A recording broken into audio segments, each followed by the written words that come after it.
Vince Darrow, Preamble, A Journey into the Shadows of the 60s. Imagine for a moment that the calendar stops in the 60s. There are no social networks or screens illuminating your nights with a blue glow. Instead, the world moves to the rhythm of vacuum tube radios and black and white televisions that flicker like tired eyes in living rooms. It's an era where men wear fitted suits and women sport hairdos as tall as towers of Babel, and cigarette smoke hangs in the air like a permanent veil over conversations. Politically, the planet is a giant chessboard with two dominant players: the United States, with its dream of capitalist freedom, and the Soviet Union, a communist colossus spreading like a cold shadow over Eastern Europe. But don't forget that other piece on the board, lurking in the Far East, China, where the revolution of 1949 had crowned Mao Zedong as the supreme architect of a new order. A man who molded millions of souls with his vision of eternal communism. In 1961, while the Great Leap Forward devoured the country in a frenzy of collectivization, improvised factories in remote villages, fields emptying in the name of progress, ordinary people felt the weight of those decisions in their empty stomachs, and in the nights where hunger whispered doubts, they dared not speak. Mao, with his face omnipresent on sun-faded posters, represented for the Western world another crack in reality, a regime expanding like a red tide over Asia, an unstable ally with the Soviets, but forging its own path, where collective ideals clashed with human realities, leaving echoes of forced loyalty and collective dreams that vanished into the dust of rural communes. The Cold War isn't just a name. It's a constant pulse in people's hearts, a subtle fear that seeps into nighttime dreams, where nuclear missiles lurk in hidden silos, spies move like ghosts through Berlin's streets, and in some distant corner of Beijing, the masses recite slogans promising a paradise that hasn't yet arrived. And beneath all of that lurk the deepest fear gnawing at the minds of families in their modest homes, that of a possible nuclear confrontation, an exchange of atomic fire that wouldn't just erase entire cities, but would mean the end of Earth as we knew it, leaving a planet poisoned by radiation, where survivors, if any remained, would crawl among smoldering ruins, wondering how their leaders had allowed ideological pride to devour everyone's future.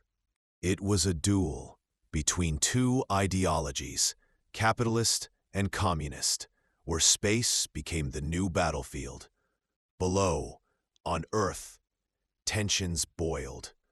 The failed Bay of Pigs invasion in Cuba in April, the raising of the Berlin Wall in August, dividing families and cities like a rusty knife. Vietnam was beginning to simmer on the horizon, a conflict that would devour souls and hopes. Ordinary people, like you or me, lived with that duality. The optimism of a bright future, with flying cars and stellar colonies in pulp magazines, contrasted with the earthly weight of racial segregation in the southern U.S., civil rights protests, and the distant echo of bombs in faraway lands. This is a science fiction novel recreated precisely in those years, born at that crossroads of the real and the imagined, and part of a parallel universe where the future is different and yet to come. In this supposed future, humanity has already taken that bold leap into space. Ships traverse the cosmic void.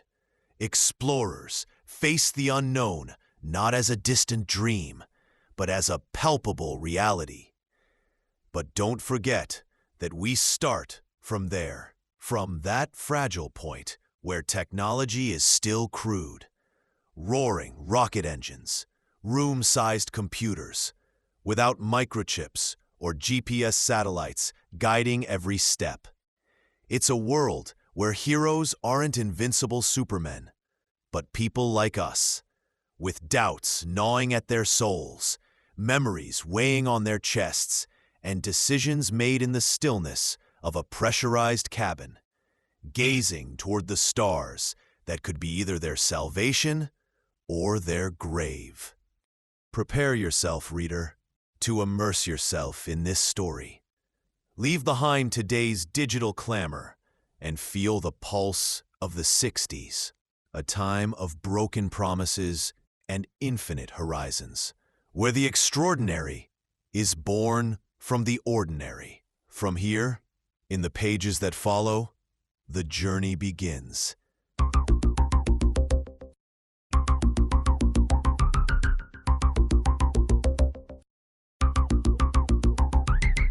Lances of fire tear through the Nevada desert night. The roar is so deep, it vibrates the bones in your chest.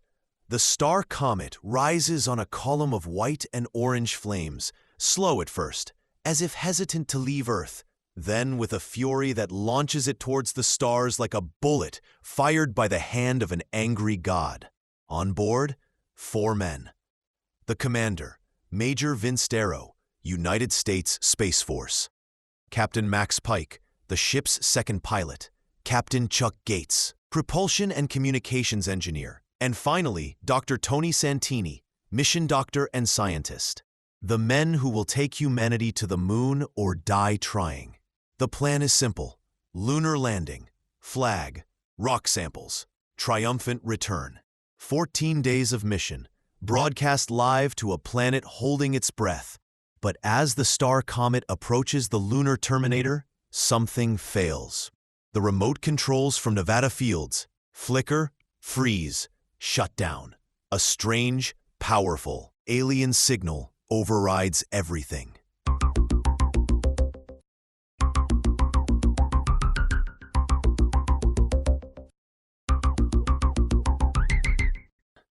Chapter 1. In the heart of Nevada Field's main bunker, the constant hum of electronic systems, that living pulse that kept everything running, seemed like a distant echo of the nerves everyone carried inside, though no one would admit it out loud. Every check, every meticulous inspection, every calculation repeated to the point of nausea, was nothing more than a way to cling to something solid amid what felt like a leap into the void. The engineers, their faces illuminated by flickering screens, reviewed the circuits of the astro-electronic calculating brain, that beast of metal and wires, whose sole reason for existence was to adjust course if things went sideways up there. In the darkness, Automaton B, that crude machine dedicated to launch, stage separation, and telemetry, passed its tests, like an old clock that keeps marking time without complaint.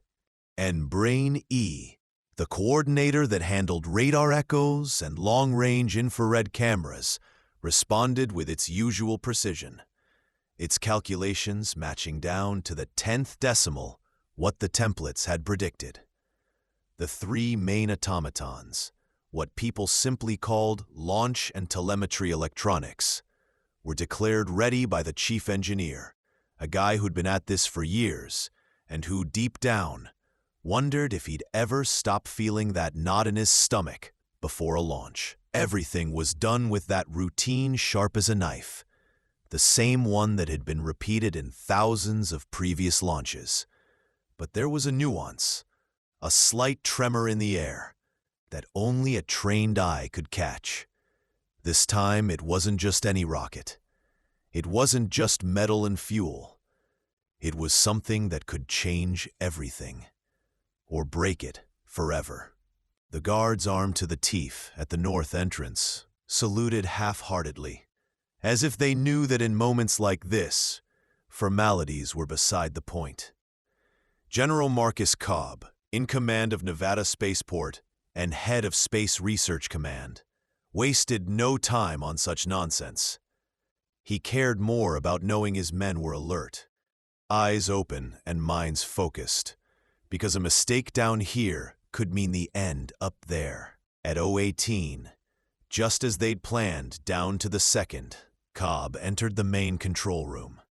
Behind him came Colonel Alan Bryce, his chief of staff, a man who always seemed to be balancing the world on his shoulders, and Professor Dr. Calvin Shaw, the project's scientific director, who had also headed the California Space Flight Academy since 1958.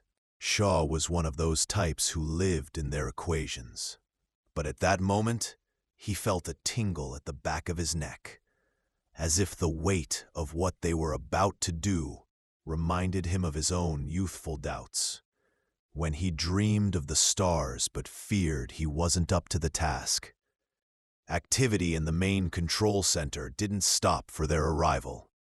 It continued its course, a swarm of low voices and pressed keys.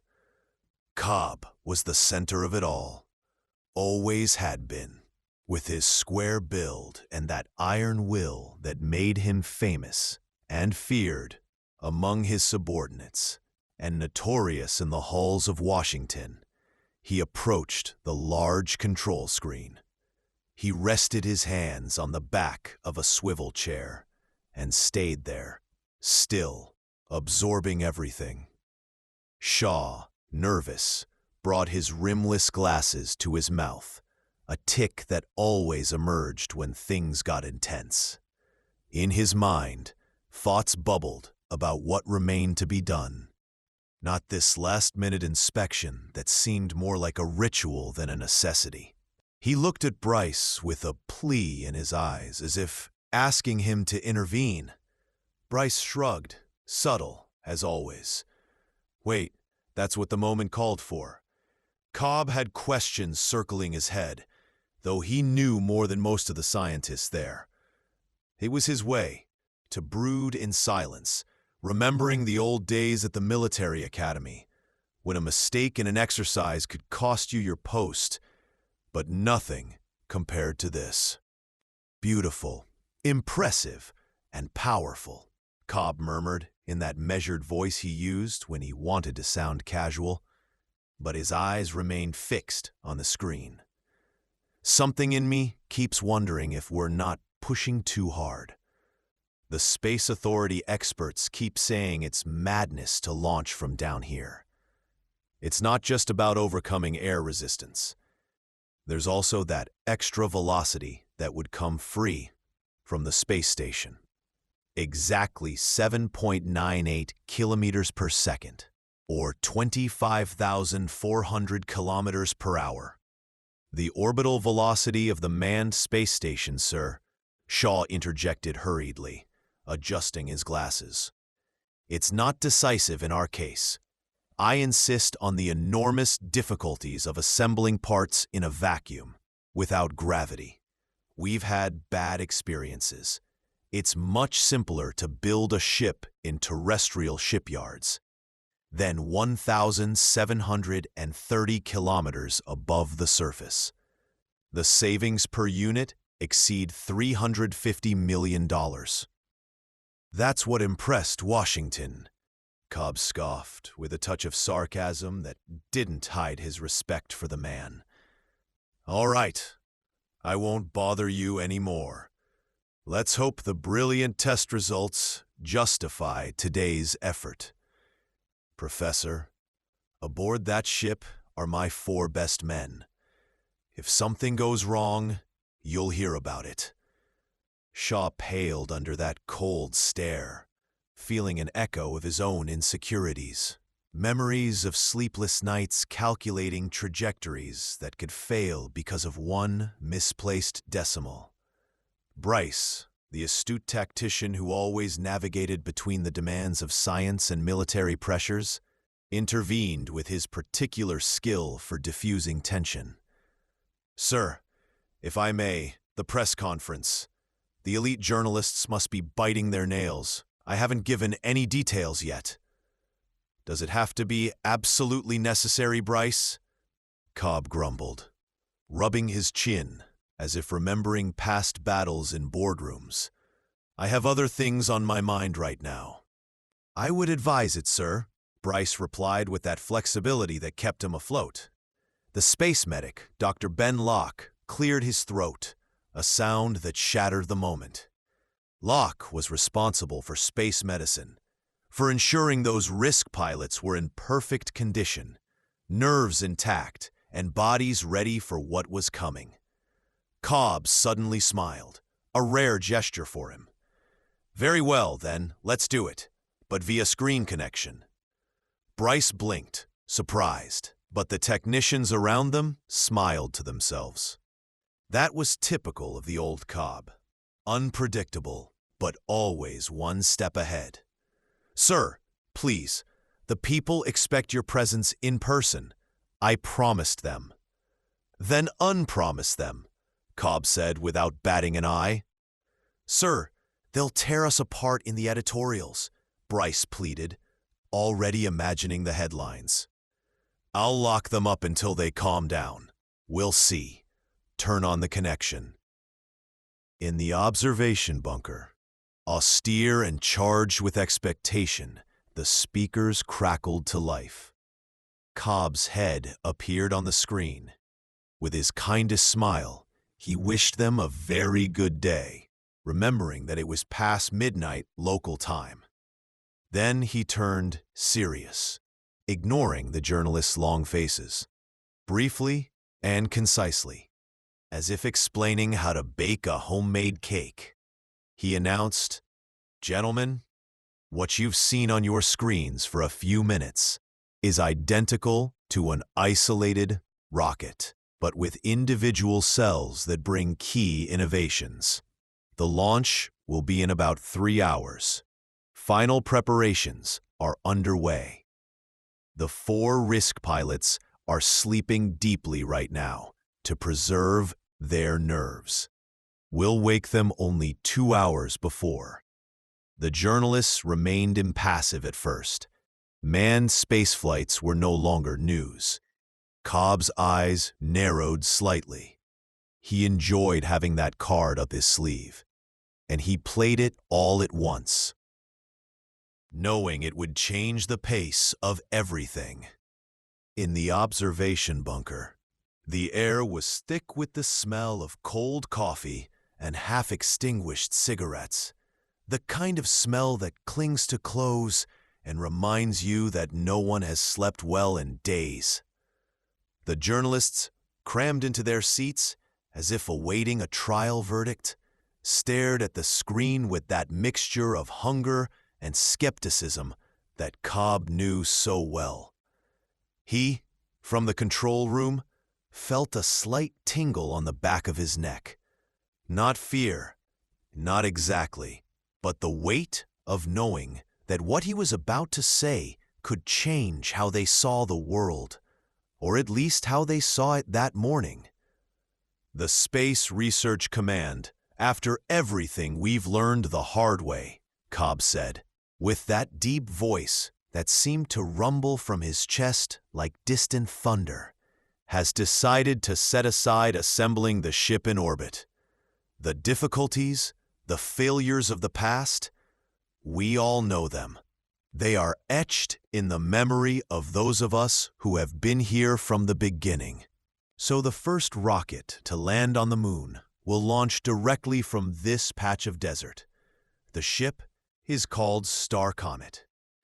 He paused, letting the name hang in the air, knowing that some of the older ones would remember nights spent debating names in smoke-filled rooms, while outside the desert wind howled like a lost dog. The commander of this first expedition to the lunar surface is Major Vince Darrow, risk pilot of the Space Force, 26 years old, astronaut and purebred nuclear physicist. His secondary field is atomic radiobiology. Darrow, well, he should be well known enough. He's the man who was the first from our Space Force to orbit the moon. The one who came back with that look in his eyes that tells you he's seen something the rest of us only dream of on the darkest nights.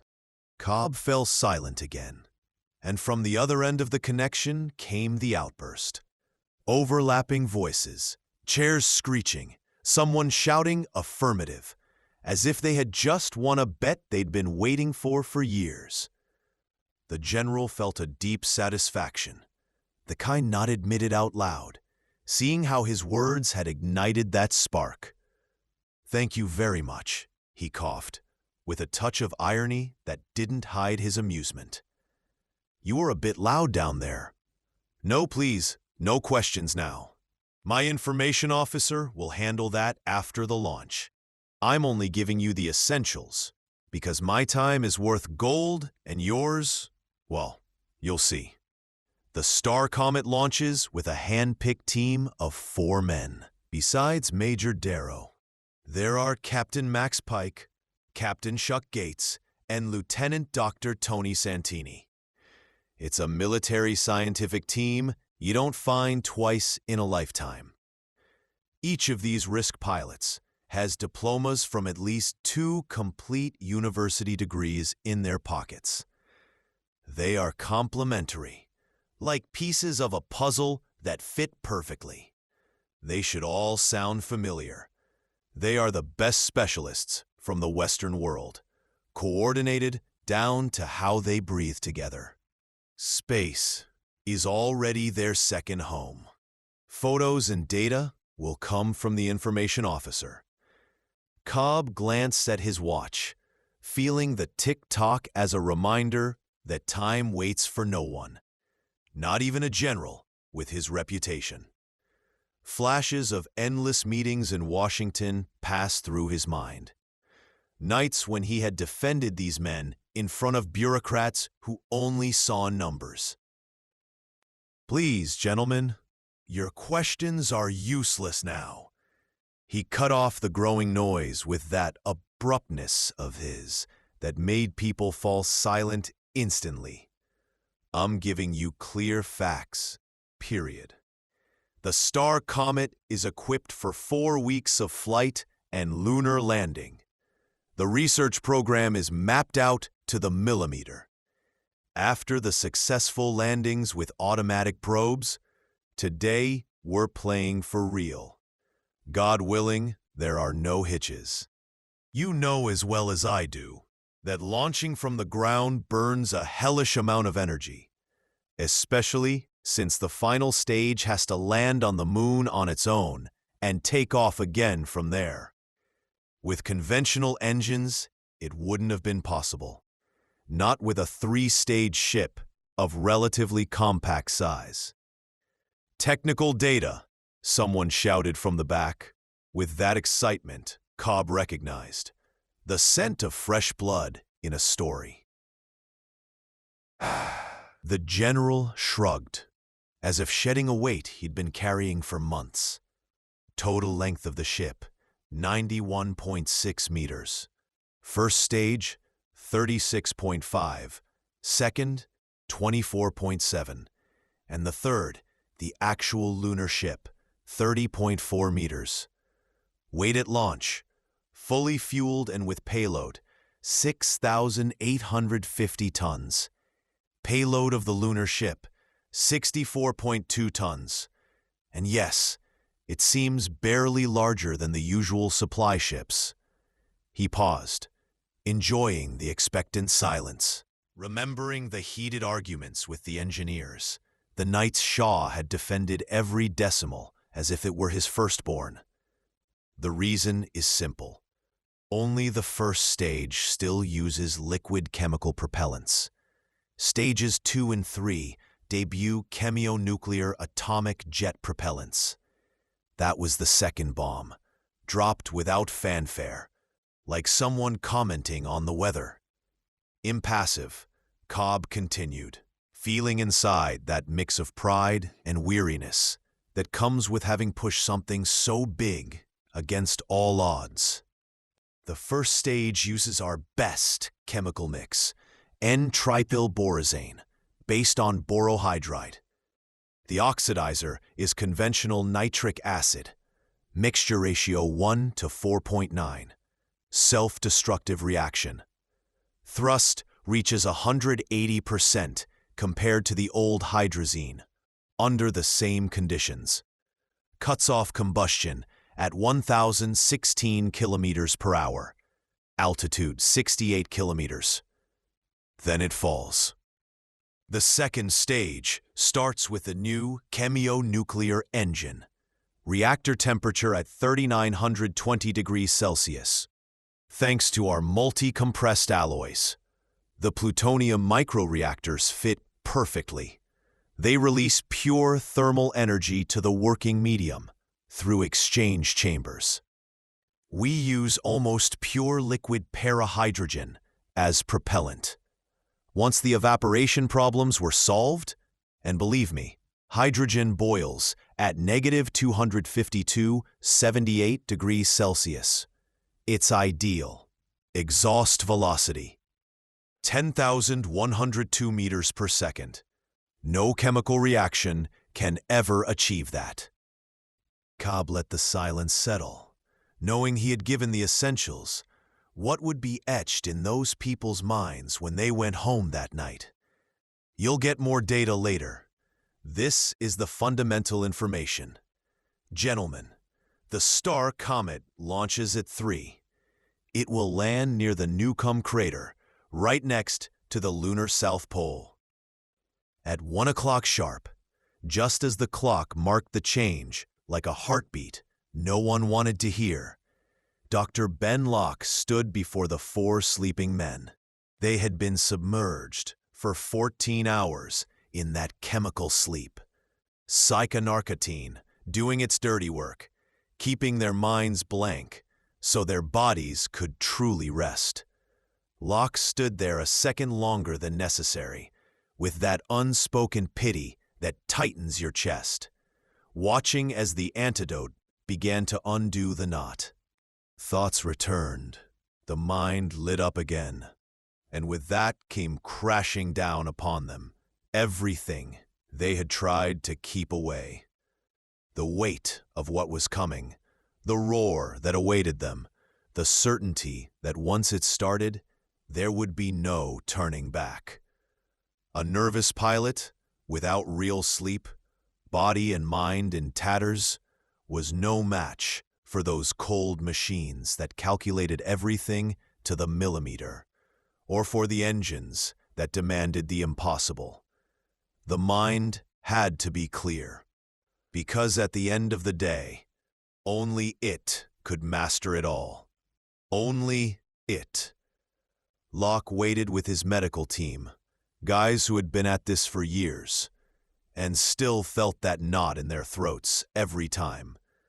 Now came the usual tests, the ones that lasted a long hour.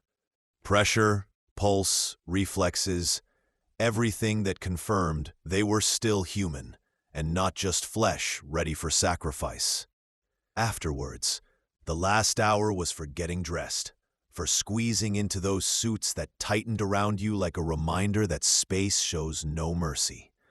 Only 10 minutes before launch would they let them board the STAR Comet. Inside the command center, there was nothing left to do but concentrate, to exclude any thought that wasn't the course, the corrections, the next second. Anyway, with the ignition, everything would change. Then it would be life or death, the real test for the body and for what one carries inside. Then the hell would begin in the narrow belly of that beast of steel and plastic that roared as if it had a soul of its own.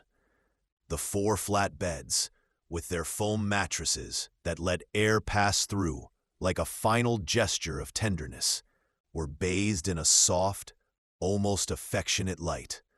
A brief gift for 4 men who very soon would have to endure the unimaginable. Major Vince Darrow opened his eyes. His awakening was instantaneous, as if he went from nothing to full alertness without any steps in between. That wakefulness that defined him and made the others look at him with a mixture of admiration and wariness. "Was I first?" he asked, more like someone confirming something he already knew. Locke felt a deep satisfaction, the kind you don't speak of, but that warms you from the inside. There was no doubt. Darrow was there. "Whole, exactly according to plan, son," he murmured. Calmly, taking a deep breath like someone preparing for the worst, Darrow sat up. Someone moved aside the breathable blanket. He was wearing a loose-fitting pajama set, the kind that doesn't cling to your body when you're lying down, preventing anything from pressing where it shouldn't. Darrow's quip, that dry joke about his calves, drew smiles from the men around him. It was like shedding a weight in that room that seemed too still, too unreal. "If I had calves like yours, Doc, I'd even want them looked at in a pinch," said Darrow, with that humor of his that cut like a clean knife. His light eyes shone, but his thin, almost gaunt face remained nearly expressionless, like a mask only he controlled. A deep gasp made Darrow turn his head. He watched with interest as his problem child, the one who, like him, had already orbited the moon, emerged from sleep. For Darrow, it remained almost absurd to imagine that giant with a broad jaw, baby-smooth skin, and hands like someone who's washed dishes all his life, squeezed into a capsule as narrow as a coffin. Captain Chuck Gates, specialist in astronomy and mathematics, with physics as a second field, awoke with a snort that seemed to come from his soul. "Has my son arrived yet?" were his first words, in that deep voice that filled the space. The launch seemed to matter less to him than that. "How is it, Doc? Did they take care of my wife?" Locke sighed, holding back what he really wanted to say. "Listen, son, if you see your wife as an unstable equation, that's not my fault. She still has 3 good months to go. If you ask me again before—" "It could have been already, right?" interrupted Gates, with that chubby, beardless face that suddenly seemed more vulnerable. "The unpredictable factors in a human body are in the millions. So I have to wait?" The third man announced his awakening with a soft laugh. The kind that calms effortlessly.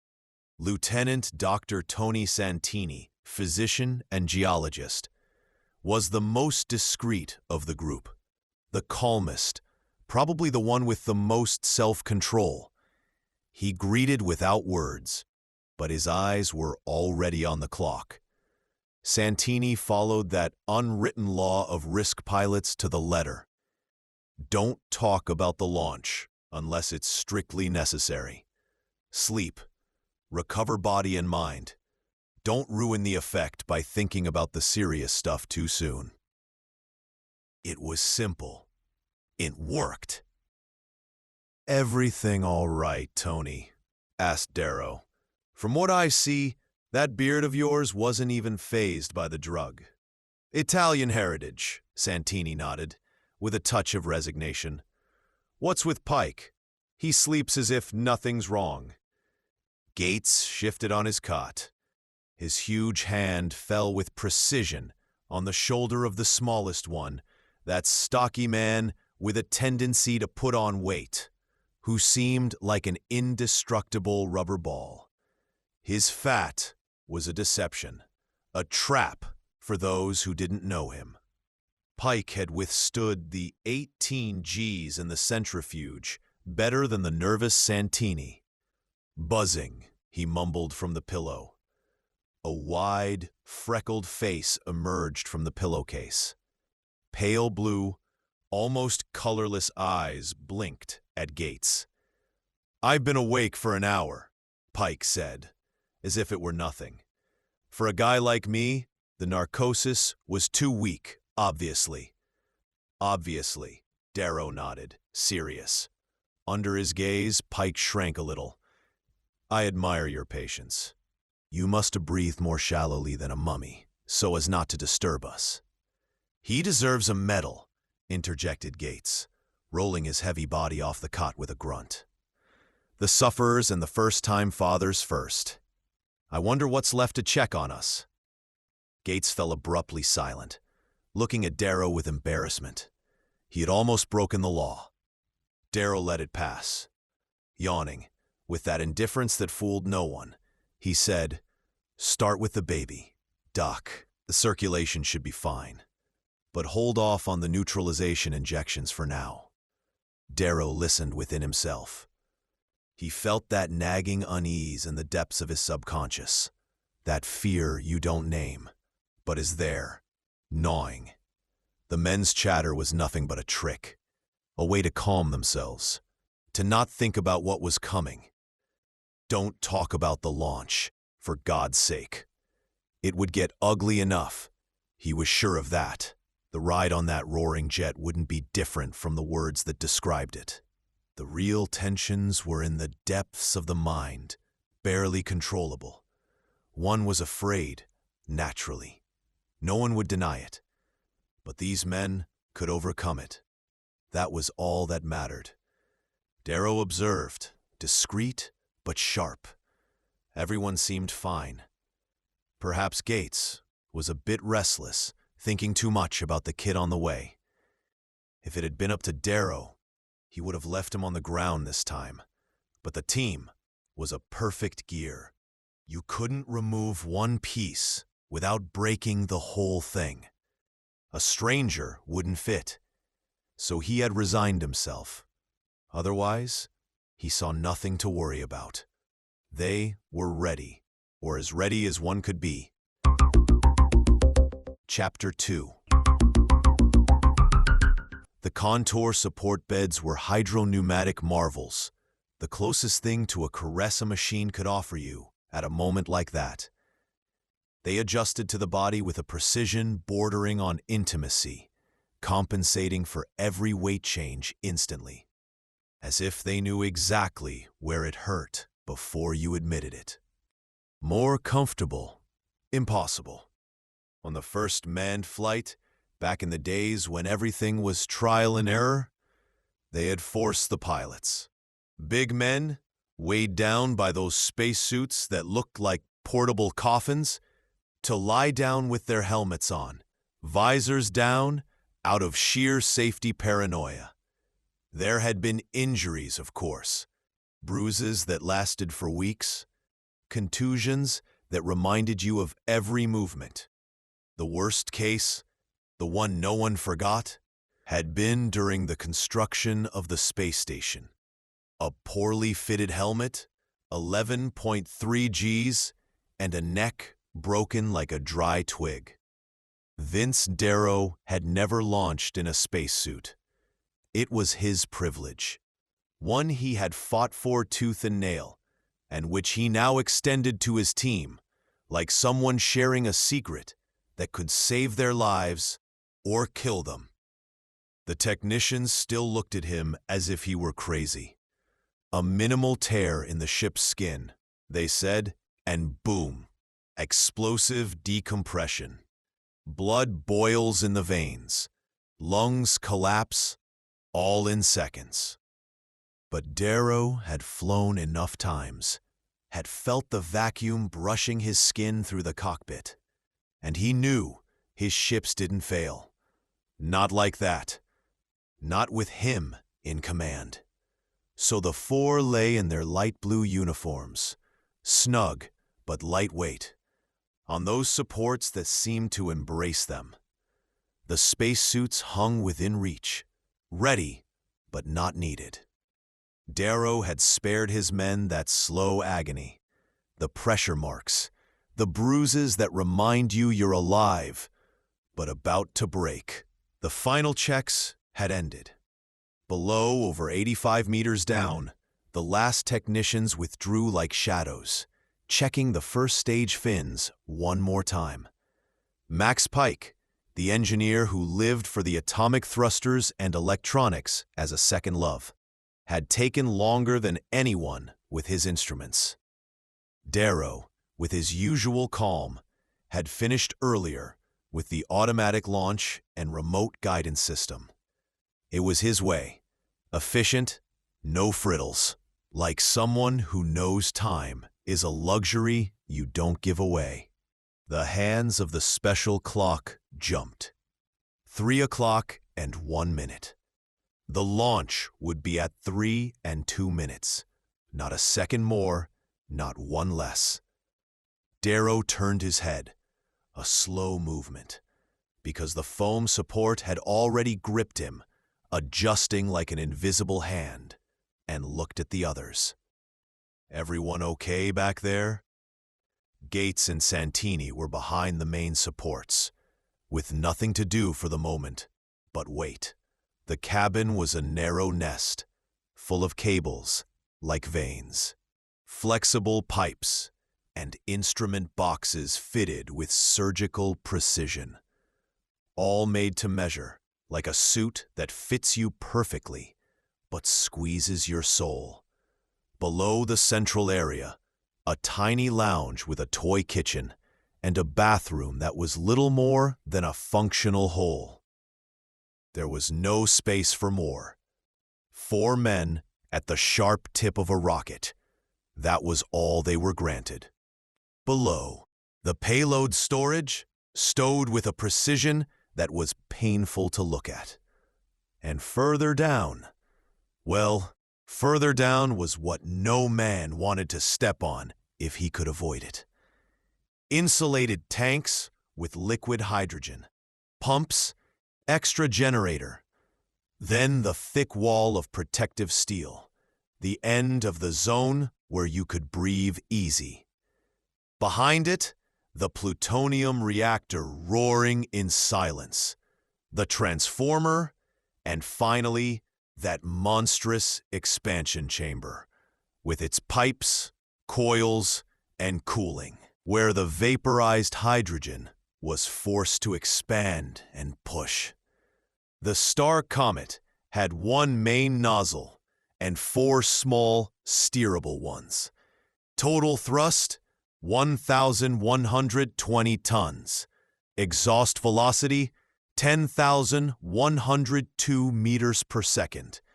The answer to Darrow's question was a tense smile, the kind that doesn't reach the eyes.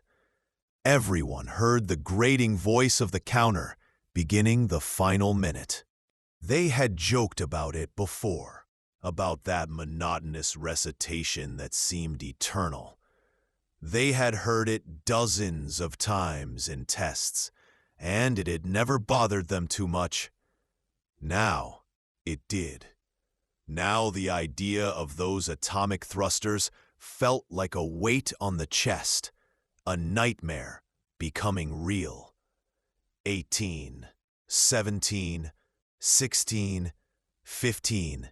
Darrow brought the microphone to his lips, his eyes fixed on the indicators, those rotating panels hanging right above, as if watching him. "Final message from STAR Comet to Central," he said, and his voice came out firm, echoing in all the speakers, right to the press bunker where people held their breath. "All fine here. Signing off until first stage cutoff. Over. 3, 2, 1, 0, ignition." Then the world fell apart, or so it seemed. A roar born in the beast's guts and rising like a wave, crushing them against the supports as the STAR Comet ascended, leaving Earth behind with a fury no man would ever forget. It was as always, though this time no one dared say it out loud. The STAR Comet's cabin was a perfect resonance chamber, a drum of steel and alloys that returned every heartbeat of the monster they carried below, as if hell itself were speaking inside their bones. First came the low, deep purr of the turbopumps, that rumble that seemed born in the very center of the earth and rose up the spine. Then the high-pitched, almost childish whistle of the pre-ignition. And suddenly, without transition, the roar, a scream not of this world, filling your head until you no longer knew where your skull ended and the rocket began. In the 42 subterranean chambers of the first stage, the N-triethylborazane met nitric acid and decided the night had to end right now. Tongues of white-blue fire swept the darkness, as if someone had opened a door to the sun. The pressure wave howled across the desert, slammed into the bunkers, made the journalists' teeth rattle as they shouted soundlessly, and kept roaring until it was lost in the distance. The STAR Comet rose with an accuracy that bordered on insulting. Not a millisecond early, not a millisecond late. But in that first second of slow, majestic ascent came the brutal pull, that savage tilting of the nose that made your heart jump into your throat. It was the moment when the beast still didn't know whether to obey or to flip over and devour its riders. Darrow felt the automatics fighting the thrust, how the gimbaled nozzles corrected the pitch in fractions of a second that felt like years. Below, in the bunkers, no one spoke. Lips moved, hands gave short, nervous signals. Anyone not wearing sound-isolating headphones was lost, condemned to an absolute silence that would last for days. And then the STAR Comet decided it had played around enough. It gathered speed suddenly, like an animal finally recognizing its element. The jet of fire no longer fit in the exhaust trench. It lashed the launch platform, raised clouds of vaporized concrete, gave back to the sky what the sky had lent it. In the chambers, only a blinding white ball remained, rising straight, perfect, until it became a point of light that faded into the starry sky. On the large screen in the control center appeared the square face of General Marcus Cobb. He looked more tired than triumphant. The STAR Comet lifted off at exactly 3:02. He said with that calm of his that always sounded like a disguised order. All normal.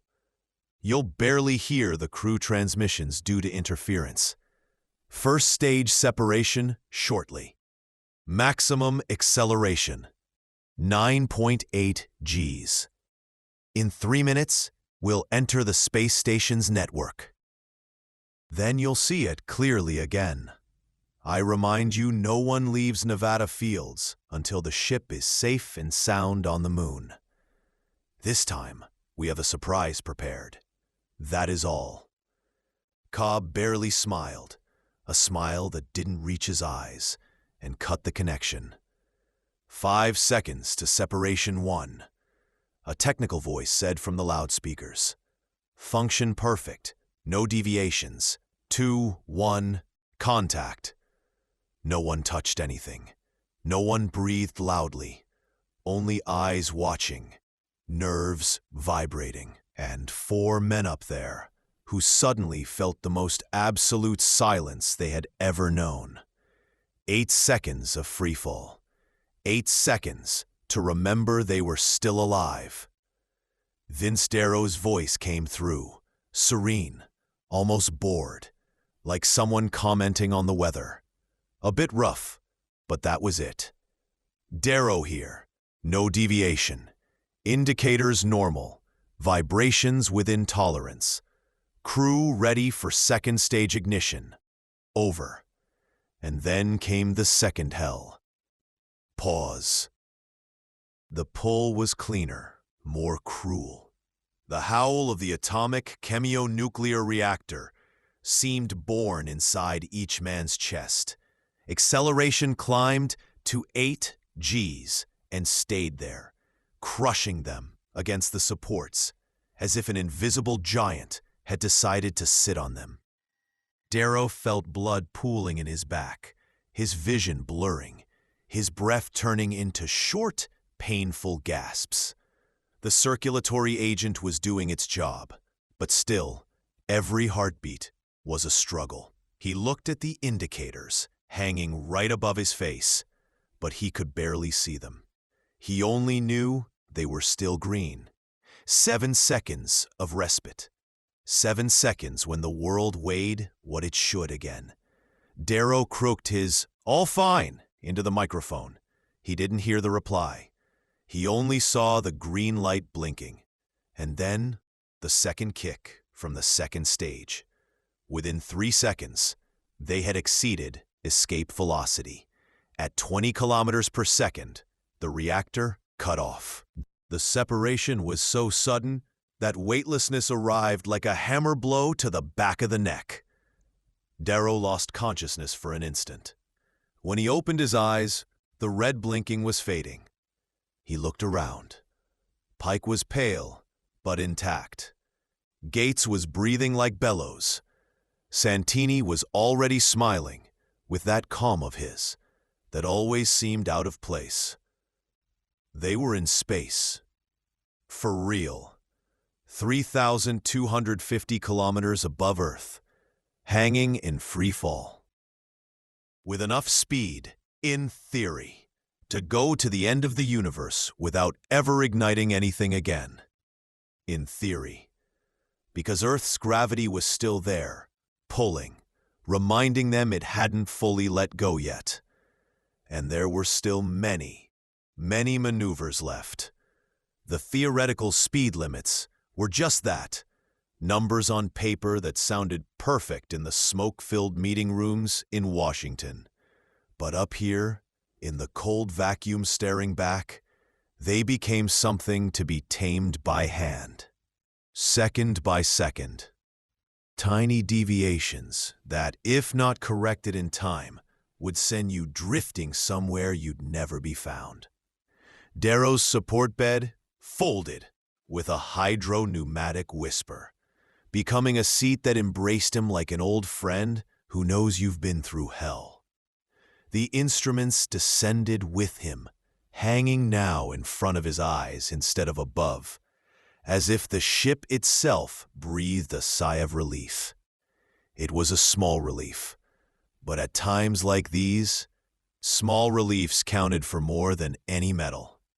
Max Pike recovered in his own way, letting loose a string of curses that would have made a Boston longshoreman blush on his worst day. Crude, direct words that came from that stocky body like steam from a pressure cooker. It was his way of saying he was still alive, that fear hadn't broken him. Chuck Gates coughed, a dry, rasping sound, and when he passed his hand over his mouth, a trace of crusty blood remained at the corners. "Rough ride," said Darrow, with that gravelly voice that came out as if he'd swallowed sand. "Rougher than they sold us. We hit 15.4 Gs in the final seconds. We cut through the radiation belts like a hot knife through butter. Gates, what's wrong, man?" Gates was pale. That healthy ruddiness he always wore like a flag had vanished, leaving only the unchanged sheen of his straw-blonde hair.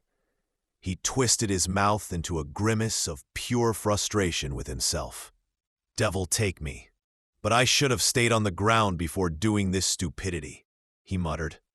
"I still had the tip of my tongue between my teeth at 7 Gs. Idiot me. They drill into us cadets that's the first thing to avoid, and just me." He shrugged, his face contorted with pain that wasn't just physical. Darrow nodded, assessing him with that calm of his that sometimes seemed a mask, a smile that didn't reach the eyes but said, "I get it, brother. We all screw up sometimes." Pike's magnetic soles clanked dully against the metal floor. He wobbled a bit in the weightlessness, like a big bear trying to dance on a slippery floor. Without a word, with his boots sticking and releasing with each clumsy step, he covered the few meters to Santini. His "Doc, Santini" was brief, but loaded with relief, when the other nodded. "He'll be okay," Santini said, concise as always. "He'll come around soon. Pulse like clockwork. Stick out your tongue, Gates. Come on." Gates opened his mouth. Dark red, almost black blood welled from the cut. This was Santini's territory. As Darrow turned the transceiver's volume regulator, making the chaos of confused sounds gradually clear, Santini's support hissed softly, transforming into a chair. Seconds later, he was next to Gates. They wasted no time on empty words. Santini knew Darrow expected his verdict, direct and unadorned. "We got lucky," said the doctor, with that calm voice that always seemed anchored to something solid. "I need to check more. 10 minutes, better 12. Is it doable?" "It's doable," Darrow replied. "Get started, Pike. Get the new values from the main automaton on tape. I want a correction calculation. We're delaying ignition 12 minutes. Give me the compensation. I think we can cover it with 4 seconds of full thrust." Moments later, his face appeared on the giant screens at Nevada Fields. General Cobb, standing before the microphone with a restlessness he couldn't quite hide, let out a sigh that seemed to carry the weight of the entire launch. "STAR Comet to Nevada Fields," Darrow said, strong and clear, cutting through the silence. "Gates has an injury, tongue bitten. Santini stopping hemorrhage, needs to heal quickly. Need 12-minute postponement. Over." Cobb sighed, looking at Professor Shaw with an expression that said it all. "These kids always find a way to remind us they're human." Shaw gave a brief nod. It was possible. At Nevada Fields, they had always factored in the body betraying them at the worst moment. The large computer went to work. Seconds later, the corrected values were flying towards them via directional beam. Pike saw the diagram light up. The onboard automatics confirmed receipt. Entire plans, months of calculations, went to hell in an instant, replaced by new numbers rewriting destiny. The data went straight into the onboard memory. Darrow transmitted the routine stuff: radiation, magnetic field, temperatures, pressure, health. Things that sounded cold on the ground, but up here were the line between still breathing and becoming cosmic dust. Santini only needed 11 minutes. The cut on Gates's tongue was sealed, almost invisible. Gates looked around with that shame that eats you from the inside when you fail in front of your own. "Next time, use your thumb, baby," Darrow said, dryly but without malice. "It can take more." This 5th orbit around the moon had just begun. Over the visible face, the sun had risen for one of those lunar days that lasted weeks. The Terminator advanced slowly, like a lazy shadow, over the half-opposite Earth. The optical and relief radar painted a clear image of the broken, scarred surface. It didn't differ much from the known face, but they had known that for years. The moon no longer kept secrets in that sense. Not anymore. Then they emerged from the lunar shadow again. Altitude, just 90 kilometers. Speed reduced to 2.3 kilometers per second, with short braking impulses. The logging robot beeped loudly. The space station's directional beams had captured them again. The STAR Comet's central automatics received fresh instructions, the latest new calculations. Pike connected the separate evaluation. On the relief screen, the ship was a green dot, sliding precisely along the pre-calculated line. The endpoint was near the lunar equatorial pole, just behind the Newcomb crater. A red circle marked the spot. Fairly flat, rocky terrain, perfect for the large landing pads. As clear as the guidance impulses was the voice of the station chief. With the distance, there were pauses of several seconds between messages. Even radio needed time to cross the void. Still fast, resisting the moon's low gravity by sheer inertia, the STAR Comet passed over the western foothills of Mare Nubium. Ahead lay the large crater Walter. It wasn't far now. Birth control. General Cobb speaking. His voice came through with some interference.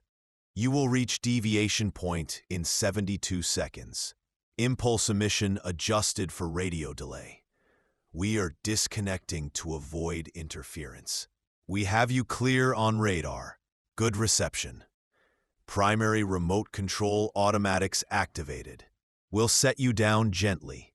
Deploy landing legs. Request confirmation. I will not respond further until after landing. Good luck, and hang tight. Over. Darrow switched circuits. The 4 telescopic legs of the STAR Comet opened, pointing at a 45-degree angle away from the hull.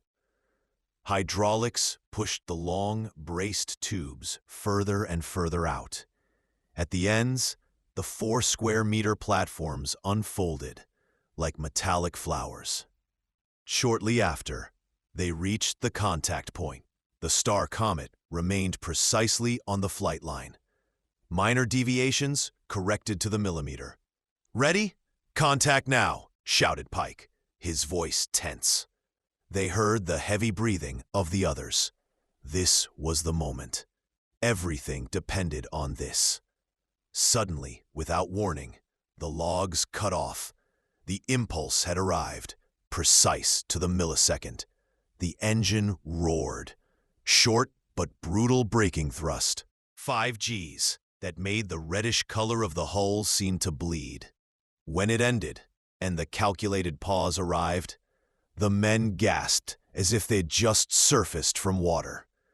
The next impulse would bring the 60-degree deviation, then the perfect vertical alignment of the nozzles towards the ground. Then, the ship had to be suspended right above the point, descending on a thin, gram-measured jet of gas. Descent speed, no more than 1 meter per second.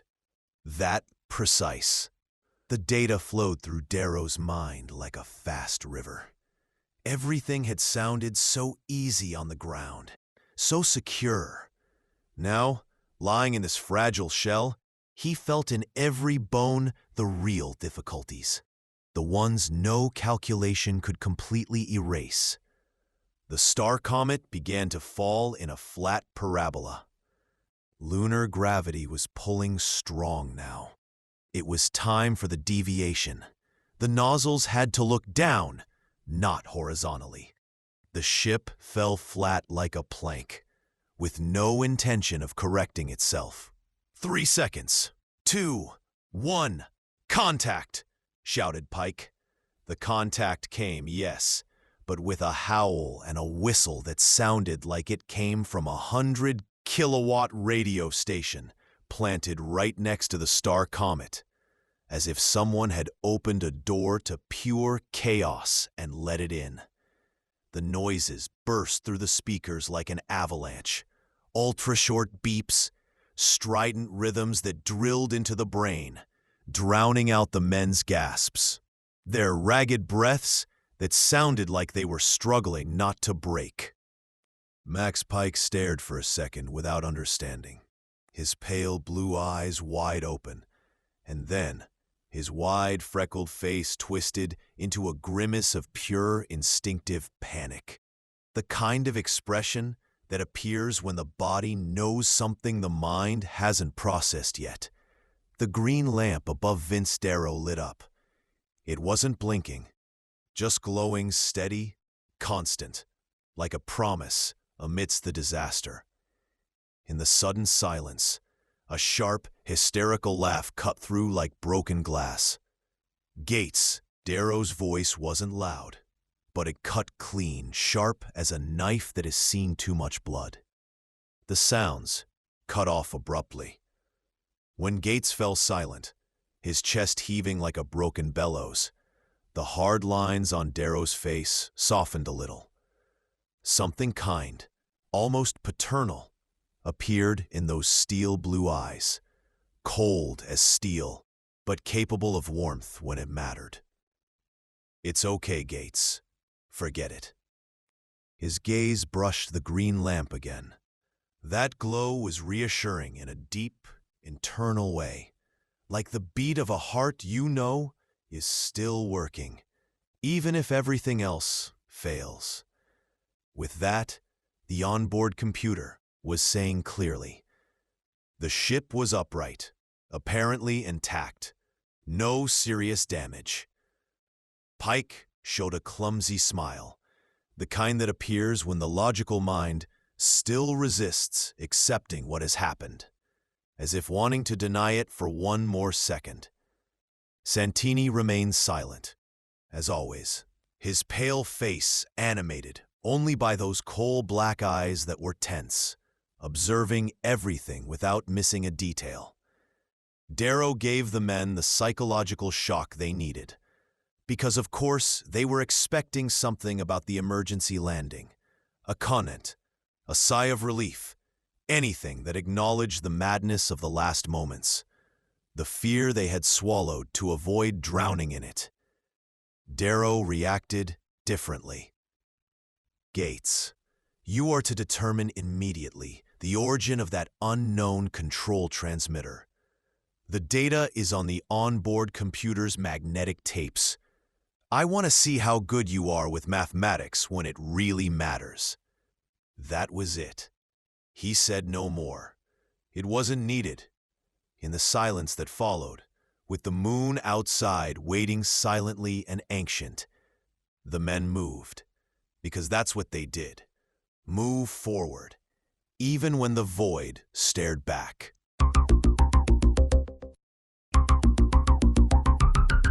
The small, lively man, with a face that seemed not to have fully aged beneath an imposing baldness, that gave him an almost monastic air, was named Jeff Patterson. On the outside, you recognized him instantly by that sparse crown of golden blonde hair, interrupted by silver streaks at the temples, as if time had decided to mark him only there, on the edges, leaving the center intact. Patterson was one of those men who, in private life, felt a quiet joy in moving earthworms or bugs off the garden path, just so they wouldn't be stepped on. A simple, human gesture that said a lot about how he saw the world. Fragile, deserving of pity, even in the smallest things. But at work, or rather in the service, Patterson was something else. He was the man in the shadows, the one who pulled strings without anyone seeing the hands. The almost omnipotent chief of international defense. That intelligence organization NATO had created under the official name of the International Intelligence Agency.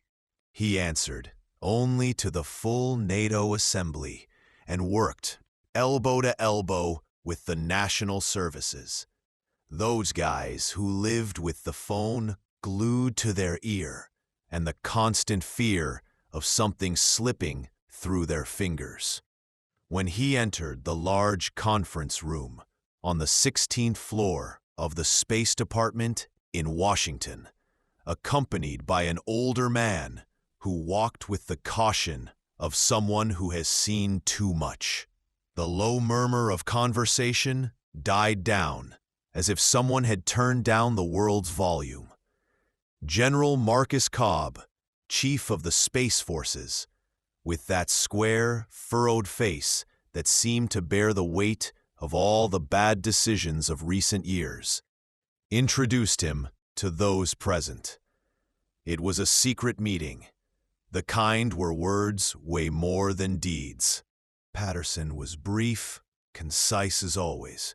That tanned, almost childlike face beneath the domed forehead seemed kind, extremely pleasant, the sort that invites you to trust even though you know you shouldn't. He pointed to the pile of newspapers stacked in a corner of the long table, like a dirty reminder of what was going on out there.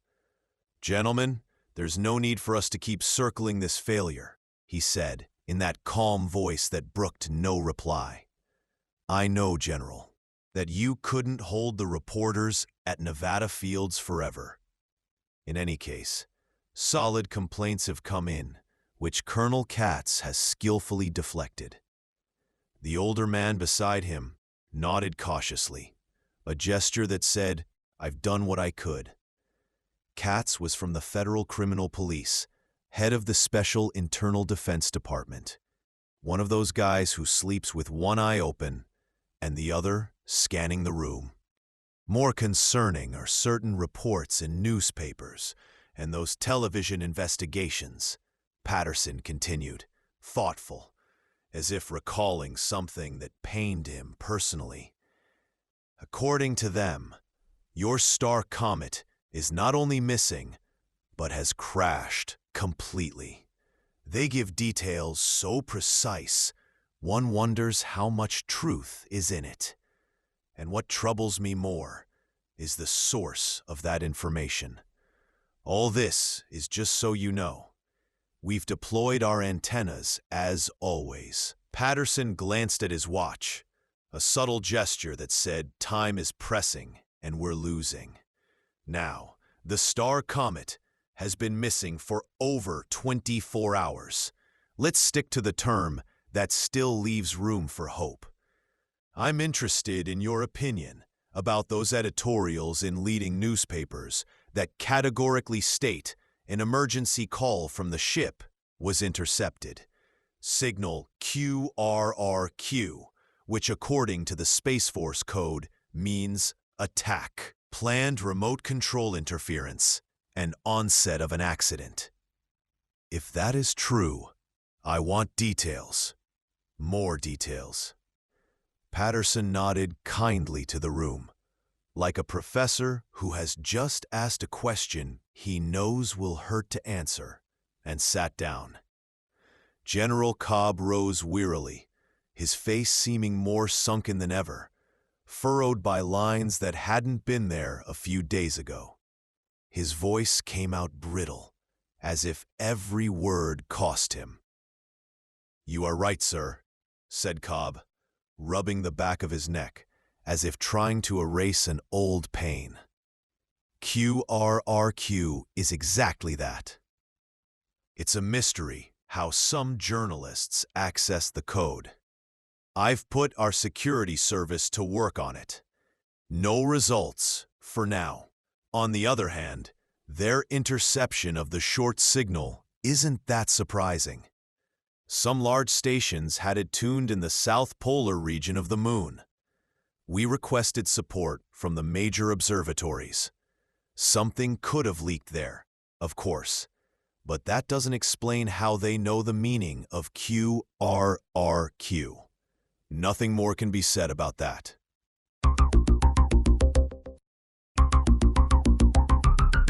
There was a good reason why Vince Darrow had climbed that annular wall of accumulated rubble, and it wasn't just to feel the light weight of his body under lunar gravity, which made him move as if in a dream where Earth's rules no longer applied. Up there, the landscape stretched out like a forgotten desert, full of craters that looked like ancient scars. But nothing jumped out that didn't belong to that dead place. The STAR Comet and the pressurized tent, with their silvery sheen reflecting the stars like a broken mirror, were obvious intruders. But to Darrow, they were now part of the scenery. They had earned their place through sweat and endless calculations. A subtle smile played on his lips, the kind that only appeared when his logical mind bumped against something deeper, more human. He wondered, with that self-restraint that defined him as a man who had learned to measure every thought like a step into the void, by what right he allowed himself to claim that those things belonged there. He concluded it was pure earthly arrogance, the kind of illusion men tell themselves to keep from going mad. What you conquer with effort, you make your own, even if the universe disagrees. The STAR Comet belonged to the landscape because they had brought it. Period. Darrow let out a soft, low laugh, the kind that escapes when you catch yourself in a philosophical folly in the middle of nowhere. Immediately, the speaker in his spherical helmet crackled, and a voice with a touch of unease he knew well sounded inside his head. "What's up?" it asked. "Hey, Vince, what's going on? Trouble?" Darrow smiled to himself, squinting as he reflected on how that voice always carried a hint of concern, as if Pike was remembering the times things had gone wrong in past training sessions, in pressurized cabins where a mistake meant the end. "No," he replied calmly. "But answer, what's up?" insisted Pike, louder now. Of course he had heard the laugh over the open intercom, that invisible thread keeping them connected in the lunar silence. "I allowed myself a laugh," Darrow said into the tiny microphone, adjusting his tone to sound casual, though deep down he knew every word counted in a place where air didn't exist. "If you don't mind?" A hoarse curse followed, then a cough that sounded more like a disguised grunt. "He's standing in a lunar crater, alone and laughing," said Pike, with that feigned indignation he always used to hide his own nervousness. "Did you hear that, Gates? He's up there laughing."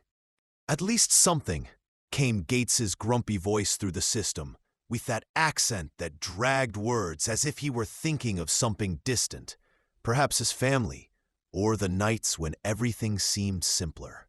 "I've been trying for half an hour to scratch my back that itches like hell, if possible with all 10 fingers. No way, friend. Right where I want to reach, those 3 damned oxygen bottles are hanging." Pike let out a guffaw that rumbled in the helmet.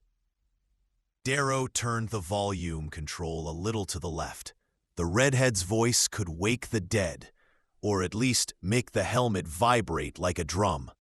"Hey, Vince, how's the air up there?" he boomed again. "There's a storm," Darrow replied dryly, savoring the moment of confusion he knew would come. Pike fell silent, perplexed, as if running through all the lunar weather reports they had studied in his mind, looking for something he'd missed.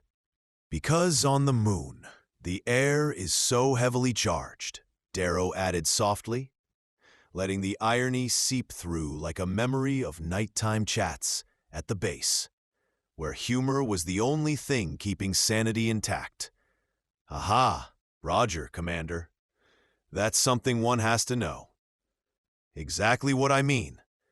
And since I make an effort in principle to use correct terminology even on the moon, I won't talk now of a straight line of air, but of a direct line of sight.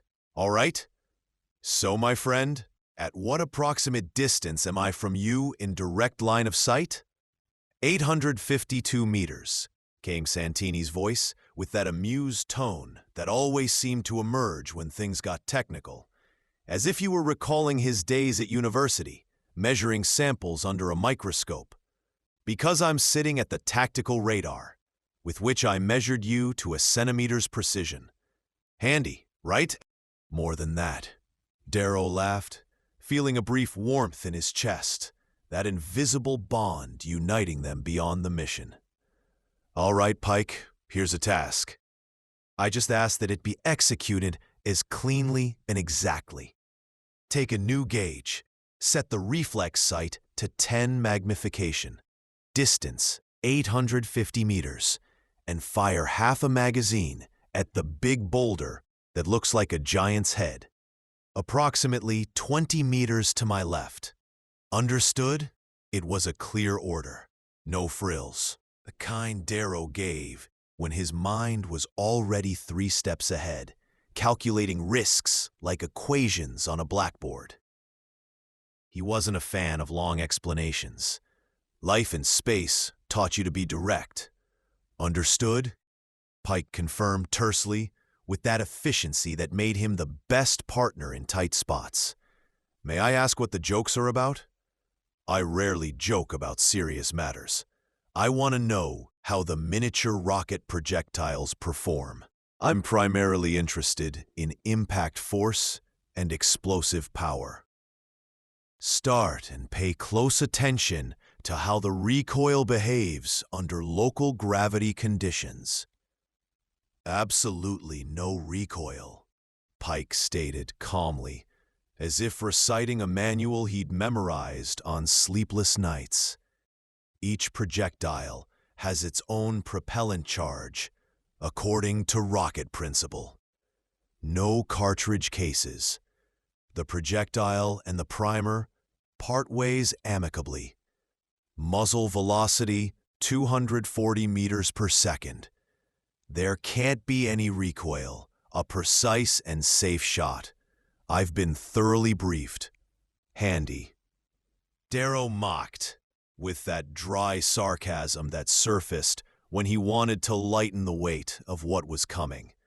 Start and don't mix me up with the boulder. Pike let out a short, sharp laugh, the kind that shatters tension like a hammer on glass. Gates watched in silence as Pike picked up the heavy weapon from the floor, that thing with a short stock and thick barrel that looked like it came from a workshop where engineers dreamed of efficient destruction. Darrow had been clear. No one left the STAR Comet without a weapon, as if his instinct told him the moon wasn't as empty as it seemed. Max Pike planted himself in front of the half-assembled pressurized tent.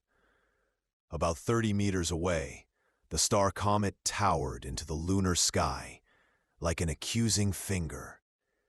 Carefully, he adjusted the reflex sight to 10 magnification, distance 850 meters. The red mark for the electrical ignition of the propellant lit up. The first projectile slid into the chamber. These new cartridges had a small caliber, 6 millimeters, long as a finger, but their explosive power promised to be brutal. Pike hesitated for an instant, the distant target in the illuminated sight, zooming closer, as if the moon itself were bringing it. Go ahead, Darrow said demandingly, his voice a reminder that time didn't wait. What are you waiting for? Imagine that interference transmitter is the one that screwed up our remote control. Well, Pike cursed aloud, feeling that internal click when the piece fit. The experiment was no longer a whim. It had sense, depth, like everything Darrow touched. The idea of a game evaporated, leaving only the weight of the real. For the first 10 rounds, I'll switch to single fire, with your permission, he declared tersely. First, let's see how I do with the syringe. Agreed. Begin. Pike brought the stock to his shoulder. The boulder loomed large in the sight. Pike thought the distance was nothing for these projectiles, fast as thought. He barely needed to raise the sight. With the moon's low gravity, the trajectory would be almost straight. The sight was made for that. He could have fired for kilometers and still hit. Gates held his breath as Pike touched the contact.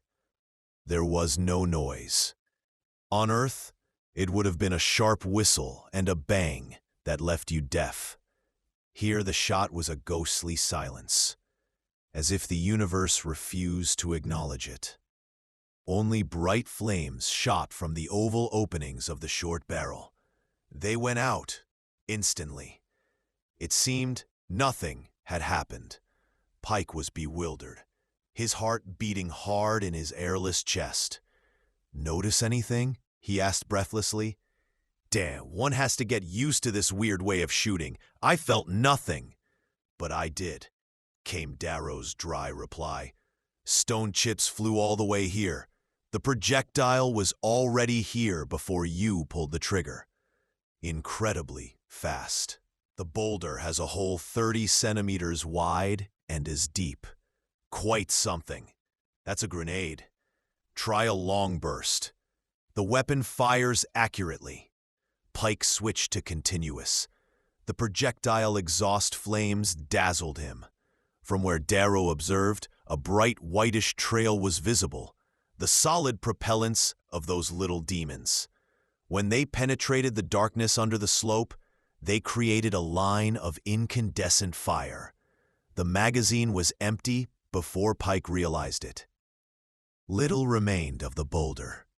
The lifted chips fell slowly, as in a dream where time stretches. Darrow had followed the silent explosions. Only flashes and flying rock. No shockwaves traveling through the vacuum. "That's enough," he declared in a tense voice. The one that came out when his mind was already calculating the next move. "The equipment department gave us a nice toy, gotta admit. How long did you hold the trigger, Pike?" "Maybe 2 seconds," Pike replied, astonished, feeling a new respect for that weapon that seemed from a mad workshop. "But the magazine is empty. Friend, 90 rounds in that instant." "Exactly. Rate of fire is 50 rounds per second." "All right, experiment concluded. I'm coming down. Santini, how far along are you with the food?" "You could come. I've made an effort." Vince Darrow looked around one more time, absorbing the landscape as if searching for something his instinct told him was there, waiting. Then he slid down, long leaps covering crevices and uneven rocks with ease, like a man who had spent hours in simulators where gravity was just an adjustable number. 20 minutes later, he appeared in front of the pressurized tent. The airlock was mounted, the conditioner connected to the large unit of the STAR Comet. Filling it cost several liters of liquid oxygen, explained Gates, with that voice that always carried a hint of practical concern, as if he were remembering budgets and supply lists. "Is it worth spending valuable gas like that? I wonder if we won't need it for controlling the STAR Comet. Our supply is limited." Darrow stopped in front of him, standing tall, measuring the taller man by a few centimeters, with that gaze that weighed without judging. Gates out-tallied him, but in moments like this, it was Darrow who filled the space. "Gates, you're worrying about nothing. Repairing the landing strut needs skill and freedom of movement. I don't want to be wrapped in a spacesuit hammering molybdenum steel. And I also don't want to stand out in this yawning vacuum." Gates blinked towards the dark, improbably starry sky, as if imagining the weight of all that falling on them. "Just saying," he murmured, and a disheartened smile appeared on his lips, the kind that surfaced when he realized his doubts were more personal than practical. "You've been thinking about your return to Earth, haven't you?" Darrow asked calmly, without accusation, just acknowledging what everyone felt deep down. "About the baby, or no?" Gates pressed his lips together, the silence saying more than words. All right, we understand. But you shouldn't dwell on it so much. Our planning is solid. We've chewed it to the bone. We won't make a reconnaissance flight until the STAR Comet is in perfect condition. We can't risk a short takeoff with subsequent landing beyond the pole. The damaged telescopic strut wouldn't hold it. Sure, we could climb a few kilometers and, with a short maneuver, get into direct line of sight with Earth. But then we'd have to land again. In that case, the STAR Comet could suffer damage so severe we couldn't fix it with what we have on board. In that situation, I would ask myself if spending oxygen on the tent is a luxury. Now we know. Clear? Darrow smiled impassively. That mask he used to maintain balance. Gates kept staring into space, as if seeking answers in the stars. Clear. Totally clear, he repeated, nodding, though his voice carried an echo of doubt. But another question is bugging me. Wouldn't it be better to launch now for the return? We made an emergency landing, right? Why bother repairing the strut? The landing on Earth is done with thrust. We'll land on the landing gear. Doesn't matter if a leg breaks on touchdown. We'll get down anyway. His gaze lowered, his eyes blinking, as if seeing something he didn't want to see.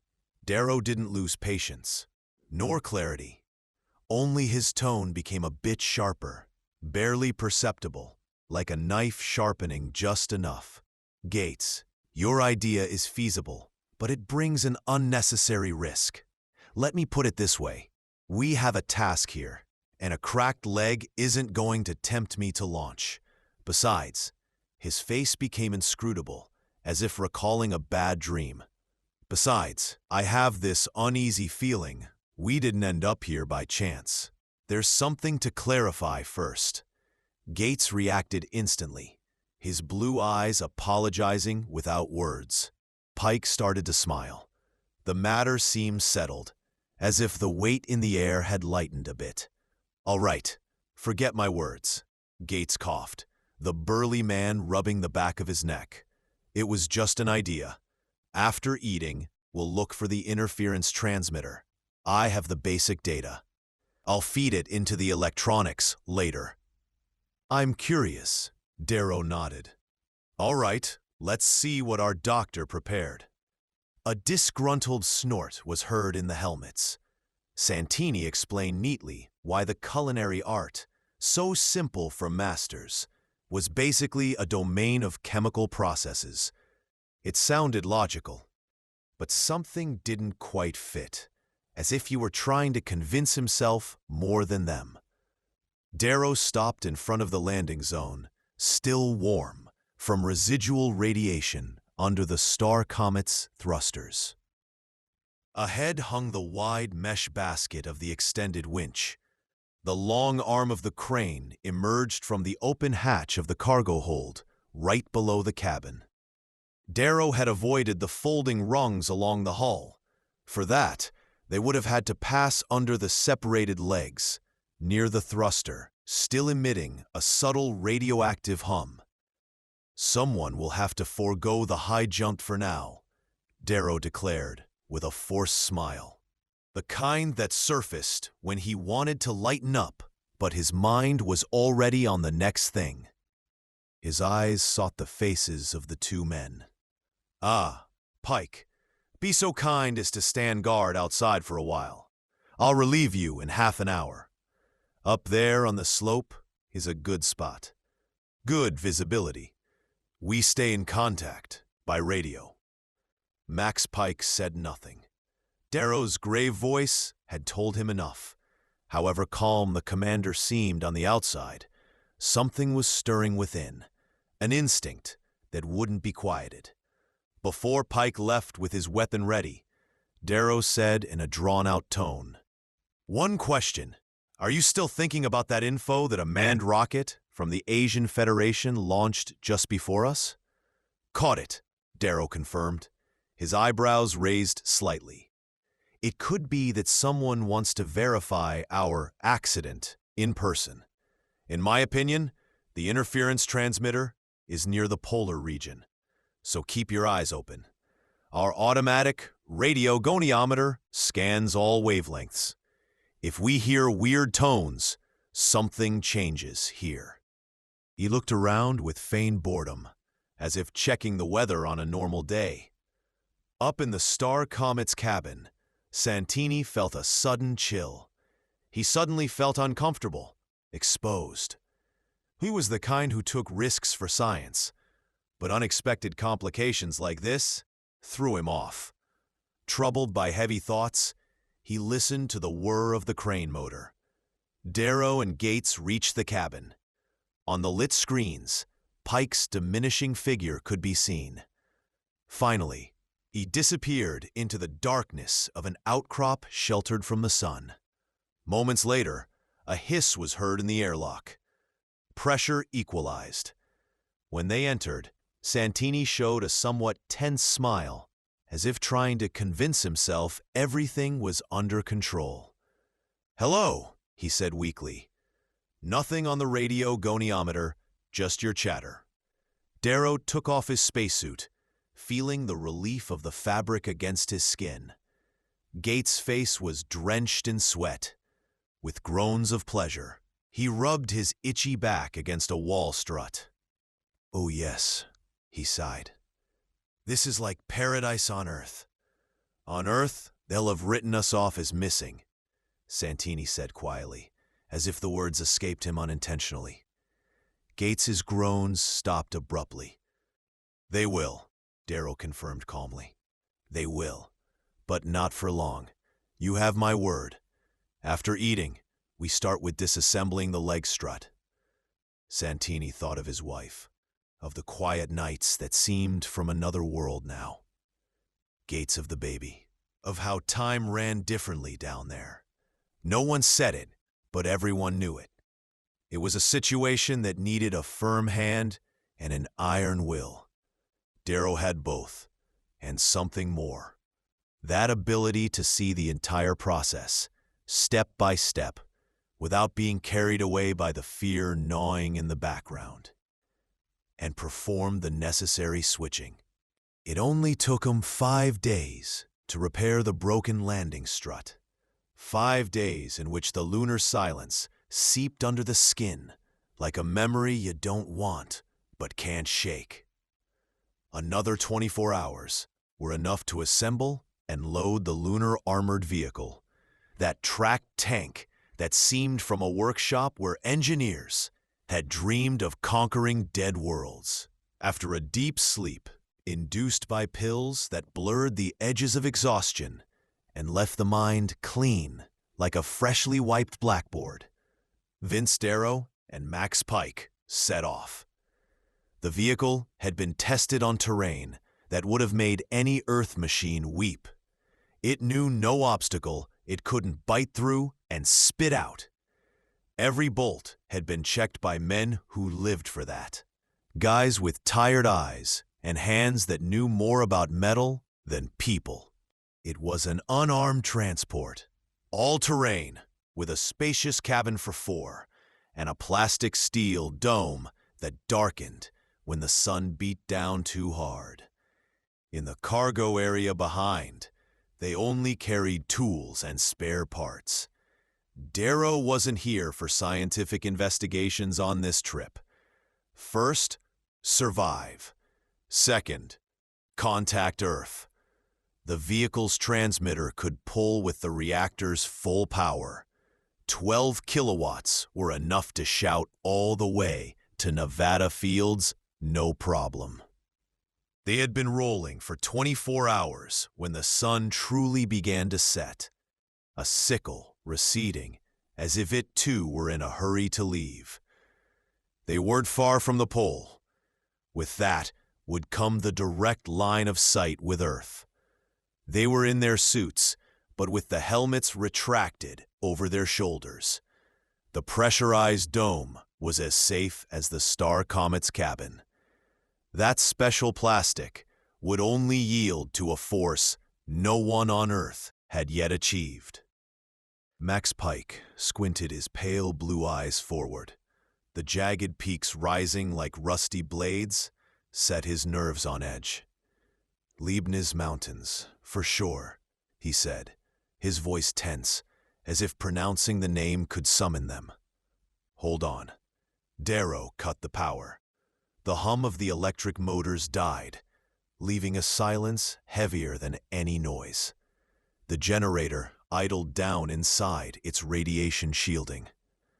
Darrow wiped the back of his hand across his forehead, removing sweat that shouldn't be there inside a refrigerated suit.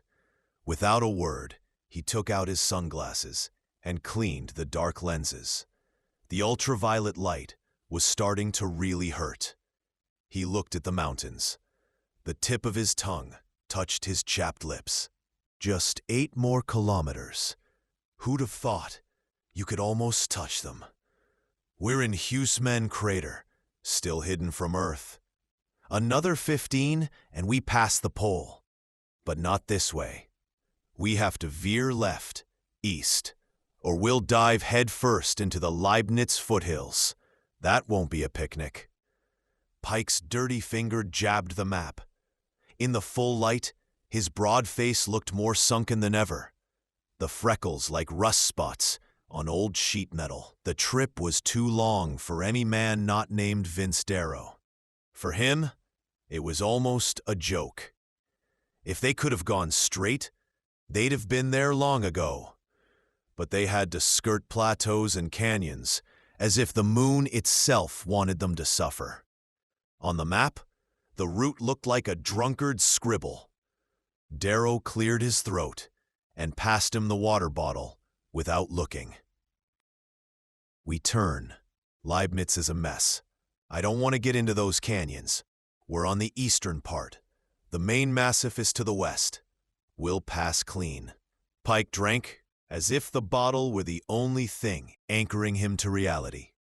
The silence in the cabin grew dense, and Darrow covered it with more reflective foil. The sun hammered down. Getting rid of the heat was the real problem in this airless oven. Finally, Pike spoke, somberly, as if the words weighed on his tongue. "Something's gonna happen. My neck itches. Something has to happen. Look at this." He hit the map again. The new course passed right through a circle Chuck Gates had drawn with a red marker the night before. "Aha, I know," said Darrow, stretching the syllable like someone stretching a rubber band almost to breaking. A smile that didn't reach his eyes formed on his lips. Pike stared at him. The lips were chapped, split in several places. "We should skirt that point with a wide curve and first make sure the message gets to Earth. Then we see. What do you think?" Darrow looked forward for a long second, as if seeing something Pike couldn't. Then, Pike saw a face where the lines seemed carved with a knife. Darrow's eyes shone with that cold, steely blue hardness that emerged when there was no room left for doubt. Problems are there to be solved. Pike. Circling them doesn't do us a damn bit of good. We have to approach, like it or not. I prefer a quick, clean operation. I want to see who's faster. They also suffer the cold, the vacuum, and the radiation. Probably more than us. "We're damned heroes, yeah?" grumbled Pike. "Fine. From now on, I'll take care of the infrared sensor.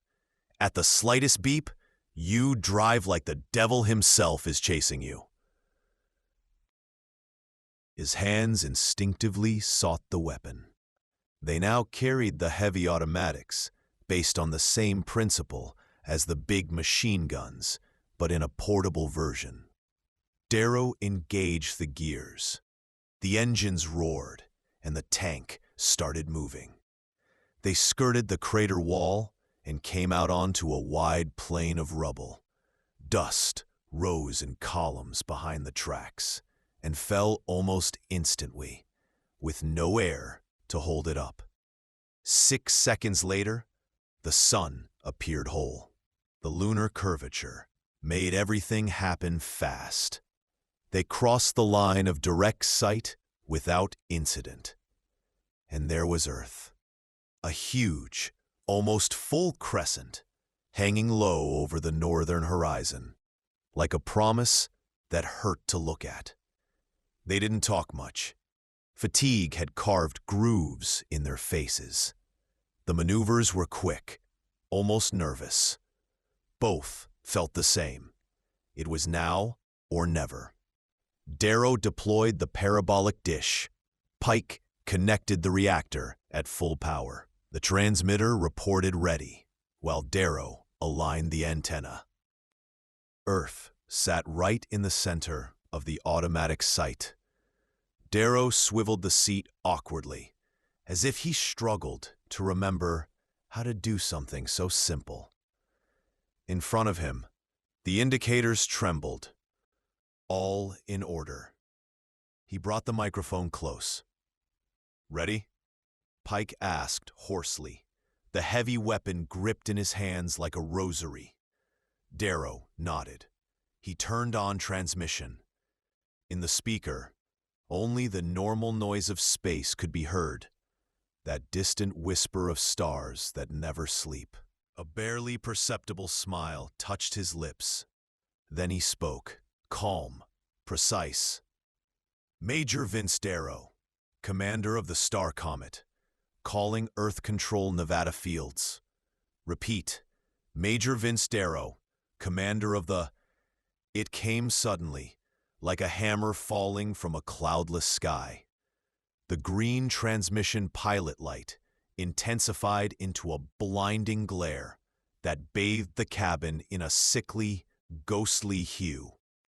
Directly above them, a few meters away, the antenna burst into intensely fluorescent green flames.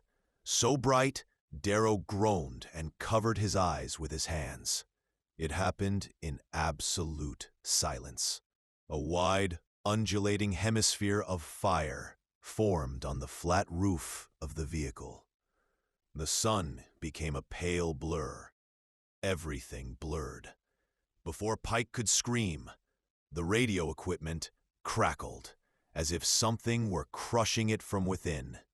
A lightning bolt jumped from the panel. Acidic vapors erupted from the casing.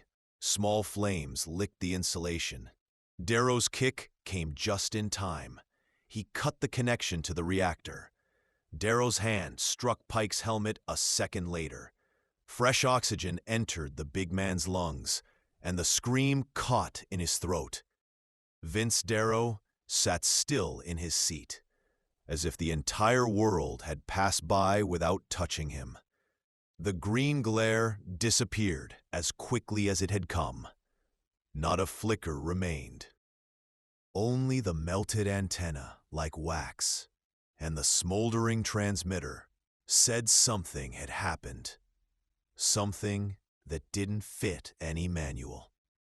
Pike looked around for an enemy that wasn't there.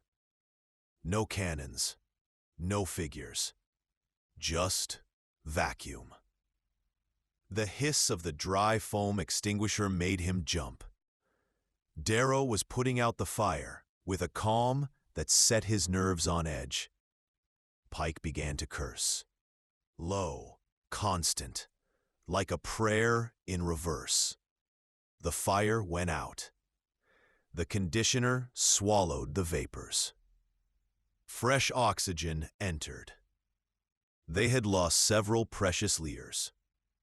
Darrow opened his helmet. He looked upward with an expression carved from ice. "It's over," he said, and his voice vibrated like a string about to snap. They were just waiting for this.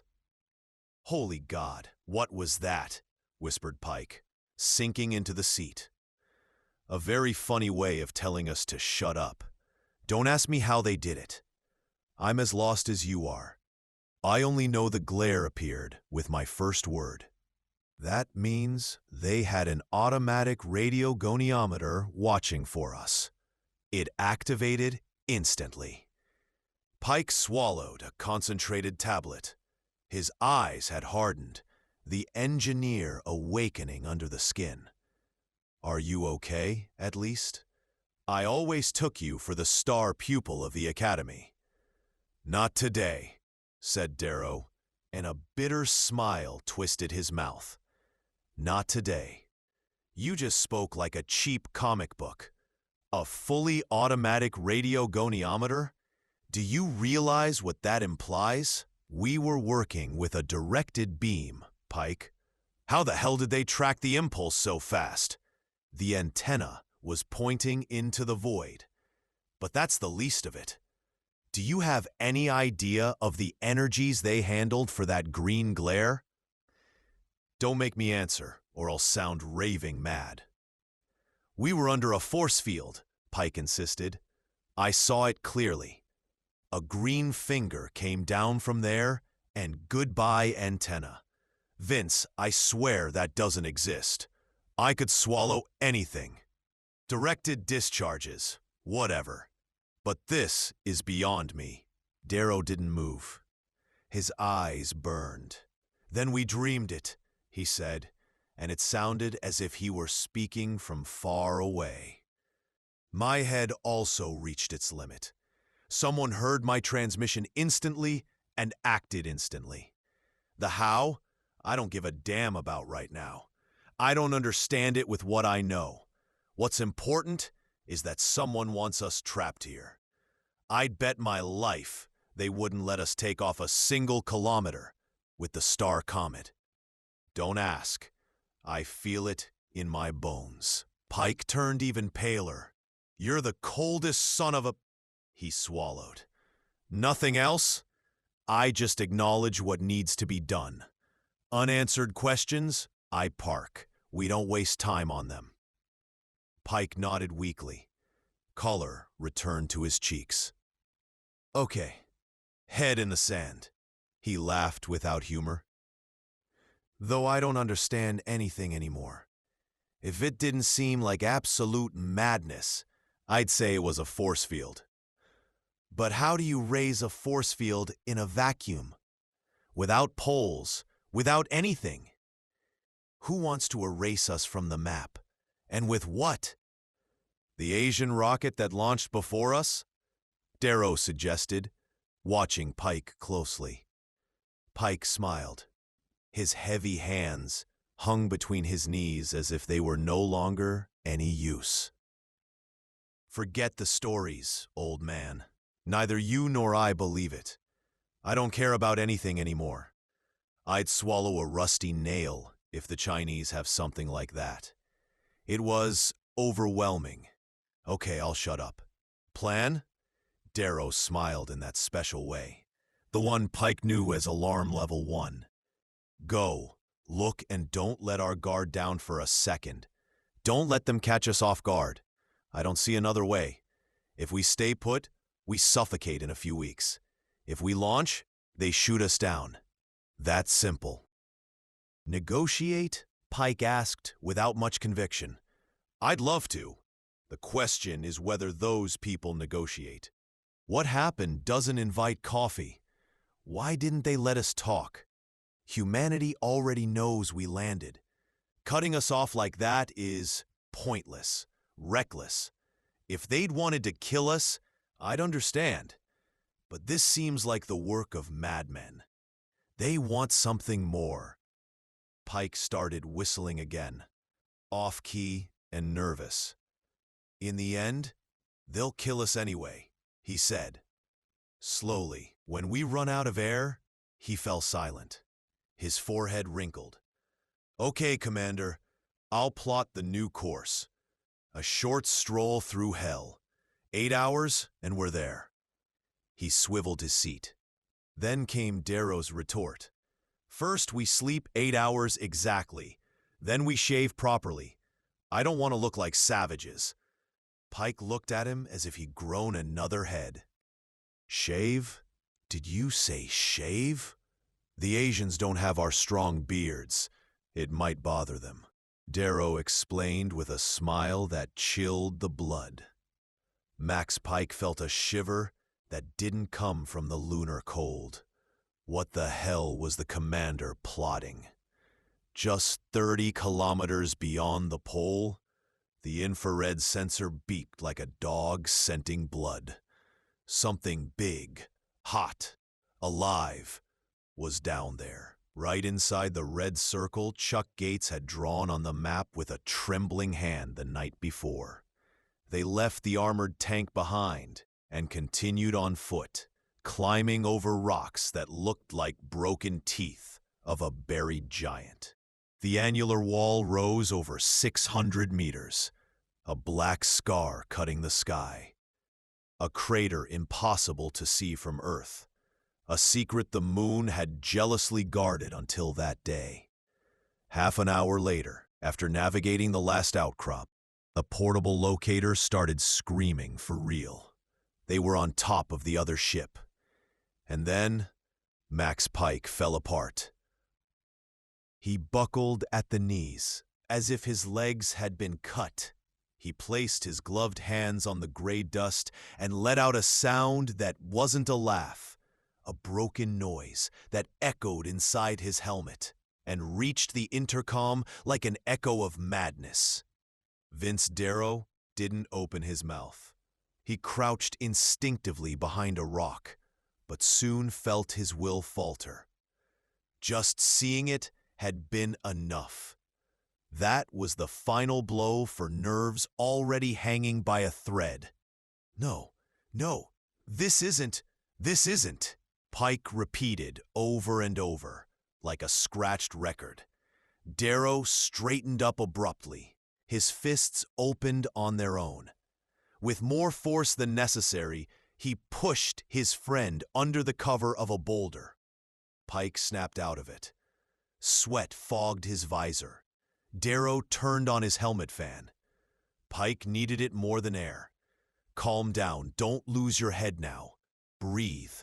If they turn on that green light on our helmet antennas again, we're fried. Calm down, Max. Darrow also repeated the words like a cheap mantra, because sometimes the only thing that works is the monotonous sound, the cadence reminding you you're still human. He had prepared himself for something big, but knowing and seeing were two different beasts. They were no longer alone. They never had been. That certainty hit his chest like a cold fist. He felt as if he stood before a wall with no top. It took him a few more seconds, but his face closed off again. His heart stopped hammering like crazy, and his vision cleared. He didn't let go of Pike's arm. He knew his friend would take longer to come back. Carefully, he poked his helmet over the boulder. He looked, and no doubt remained. It wasn't a dream. It was a reality that crushed. He kept silent until Pike spoke on his own. "You knew," Pike whispered. "You've known for hours. That's why the shaving." "How did you know, Vince?" "Don't get upset, kid." "Getting upset doesn't fix anything," Darrow replied, his voice hoarse, as if it hurt to speak. "That ship wasn't built with wood or earth steel. I suspected it with the green glare. No human generates a force field like that. Get a grip. We have to digest it. We have no other choice." Pike straightened up. The glassy veil left his eyes. He looked too. "Forced landing," he said after a while, as if reading a police report. "They took half the wall down with them, with a violence you don't even want to imagine. Who are they? What are they like? Where do they come from? And," he pressed his lips until they turned white, "what the hell do they want here?" The question fully woke Darrow. The coldness returned like a heavy blanket. "We'll find out," he said, drawing out the words like someone testing a knife's edge. "Now it all fits. Of course they had to cut our radio. They're not interested in Earth knowing they're here. They thought we would have seen them before landing. Suddenly, the puzzle makes sense, doesn't it?" And yes, it made sense. a cold, sharp sense that cut. They stayed quiet for a while, looking at the gigantic sphere resting at the bottom of the crater, like a moon fallen from the sky. The ripped hull, the molten rock around it, the twisted telescopic supports. Everything screamed accident, urgency, desperation. Darrow felt curiosity burning in his stomach like a shot of cheap whiskey. A commander with 2 brain cells doesn't land like that, he said quietly. They took half the mountain with them. That wasn't planned. They had a serious problem. That makes them human in some twisted way. He smiled without humor. And since it's always fallen to me to be the good loser, let's get a little closer. He stood up to his full height. The mocking smile Pike knew so well crossed his face. "You're crazy! Get down!" Pike hissed. "It's not madness. Look at our situation. We're not getting out of here. If Marcus Cobb sends another rocket, we'll be pushing up daisies, and the next crew will get the same treatment. There's nothing to think about. Even your thick skull might understand that."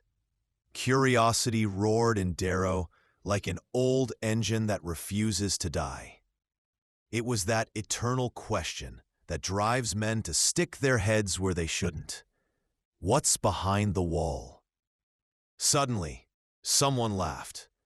It was brief, barely a puff of air, but someone laughed on their frequency. Pike jumped with his weapon ready. His face had turned the color of lunar dust.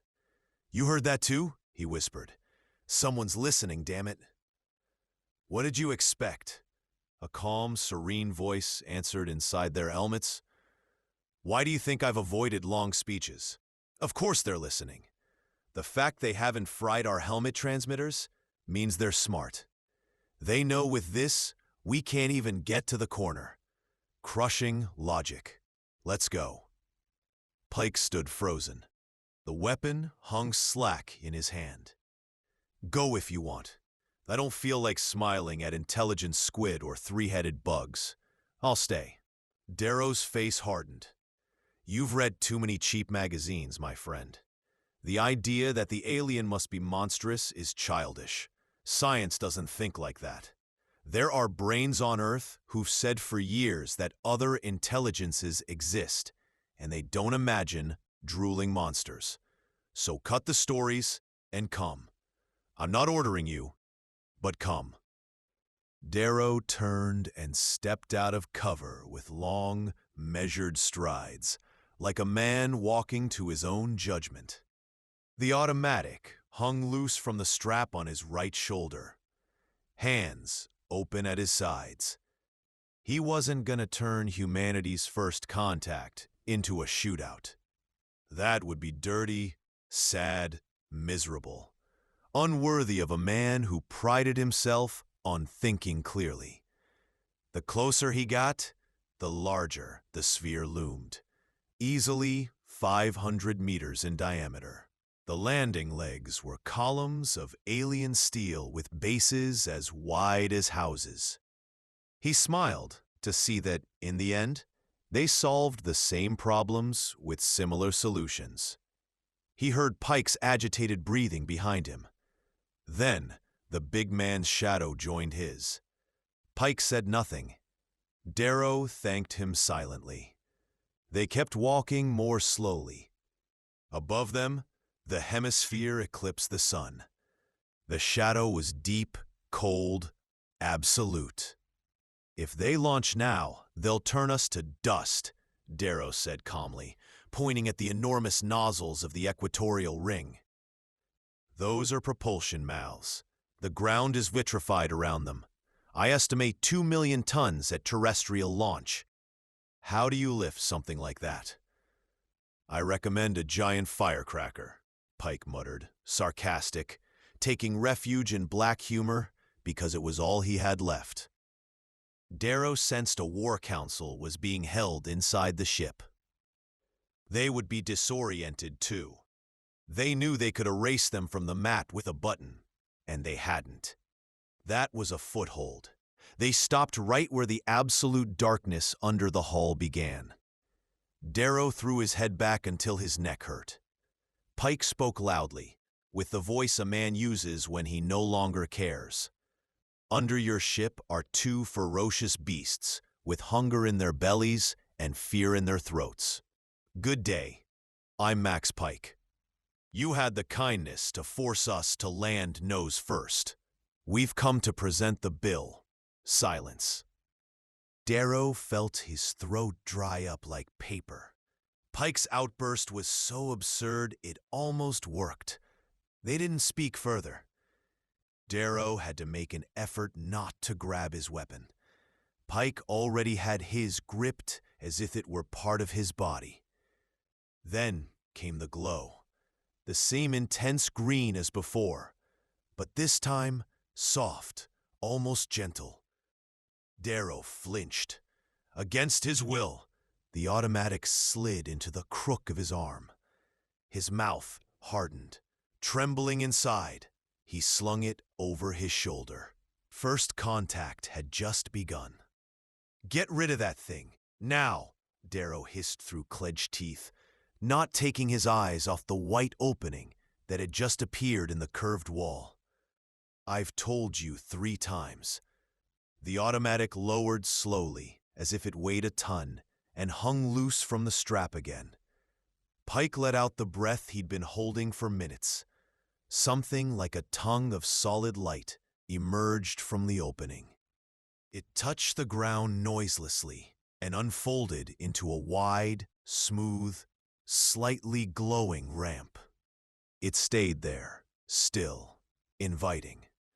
The invitation, Darrow said, his voice tense, almost amused. No steps. The hatch is 90 meters up. The whole STAR Comet could fit in here. A little intelligence test, perhaps, Pike muttered, nervous, looking up again and again, without seeing anyone. Darrow put a foot on the ramp. The angle was 45 degrees, but he felt no incline. His shoes floated a couple of millimeters above the fluorescent material, and he began to ascend, as if an invisible hand were gently pushing him upward. He instinctively extended his arms, seeking balance where none was needed. Pike let out a long, creative curse. He followed on all fours, grabbing at the air, as if he might fall backward. They were deposited gently into a vast chamber, bathed in white light. The doors closed behind them, without a whisper. The silence was so dense it hurt. No one will believe us, Pike whispered. No one. And we still don't know if we'll ever speak to anyone again. Negotiate, Max, Darrow said quietly. Try, use, see what we can get. It all boils down to that. Turn off the instincts for a while and look with a cold head. A soft hiss filled the chamber. Fresh, warm air entered. The first real sounds after days of absolute vacuum. Darrow smelled something metallic, slightly sweet, but breathable. Then the voice came, clear, with a perfect Oxford professor's accent. You may open your suits. The air is compatible with your metabolism. Darrow undid his helmet seal, without hesitation. Pike imitated him a second later, with hands that still trembled. The heat was stifling. The bluish, almost ultraviolet light hurt his eyes. The hall was immense, walls covered with screens either dark or blinking faintly, as if the entire ship were half asleep. And there was Krill, tall, much taller than Darrow, slender to the point of seeming fragile. Taut, youthful skin, but the face of a very old man who has seen too much. High, domed forehead, large eyes of a reddish ivory that looked through him with an intensity that pierced. His hair was almost non-existent, just a silver veil. He wore a loose tunic of a material that shifted hues with the light. He moved slowly, as if each gesture cost him enormous effort. He looked sick, very sick.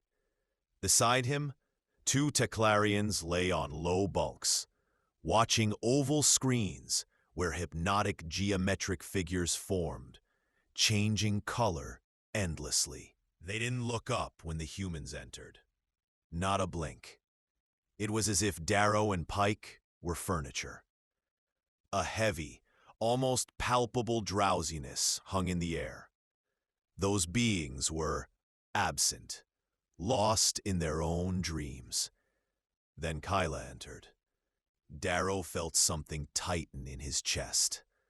She was as tall as him, perhaps a bit more. The same skin tone, the same reddish eyes. But in her, everything was sharpness.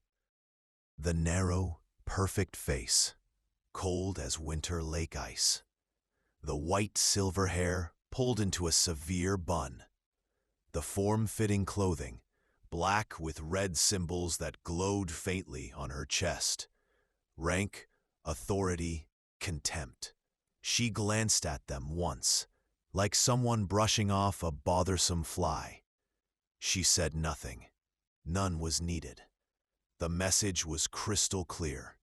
They weren't worth the dust on her boots. Darrow felt the blood drain from his face.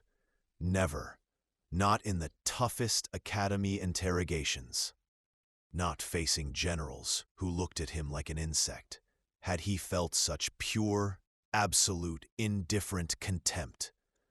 Pike opened his mouth and closed it without a sound. Krill spoke then, with that cultured, kindly, almost sad voice. "May I present Kyla, commander of this ship. I am Krill, chief scientist of the expedition." The English was impeccable, accentless, as if he'd been born speaking it.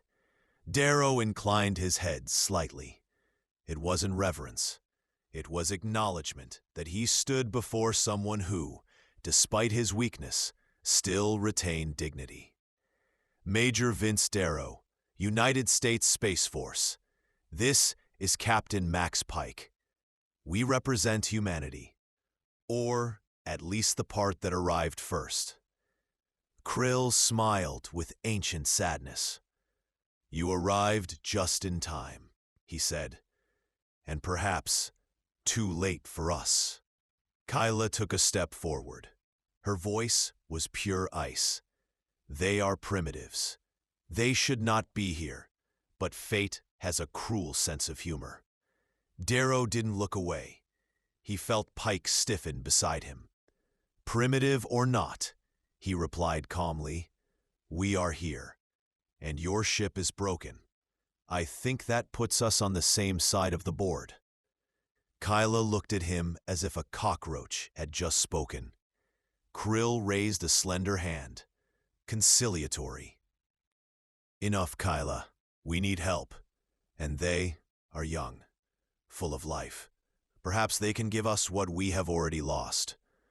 The silence that followed was dense, charged. Darrow felt the fate of two worlds had just tilted a millimeter in a direction no one had foreseen. And the worst hadn't even started. With a tired smile, like a man who has lost too many battles, Krill sank back onto the bunk. His reddish eyes settled on Kyla, and Darrow saw in them what seemed like genuine concern. She, for her part, had just barked a curt order at the two Teclarians lying on their bunks. One of them half sat up, smiled with a frightening, vacant kindness, and sank back into his hypnotic screens. Darrow felt the air grow thicker. Pike could take no more. His face was white as chalk, his lips tight in a grimace carved from wood. He breathed shallowly, like a dog scenting a storm. It was the moment. Darrow felt it in his gut. He took a step forward.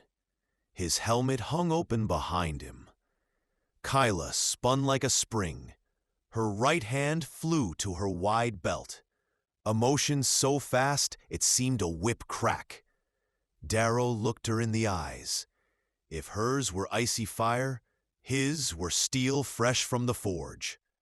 She retreated half a step, as if suddenly stung by something venomous. Pike let out the breath he'd been holding for a minute.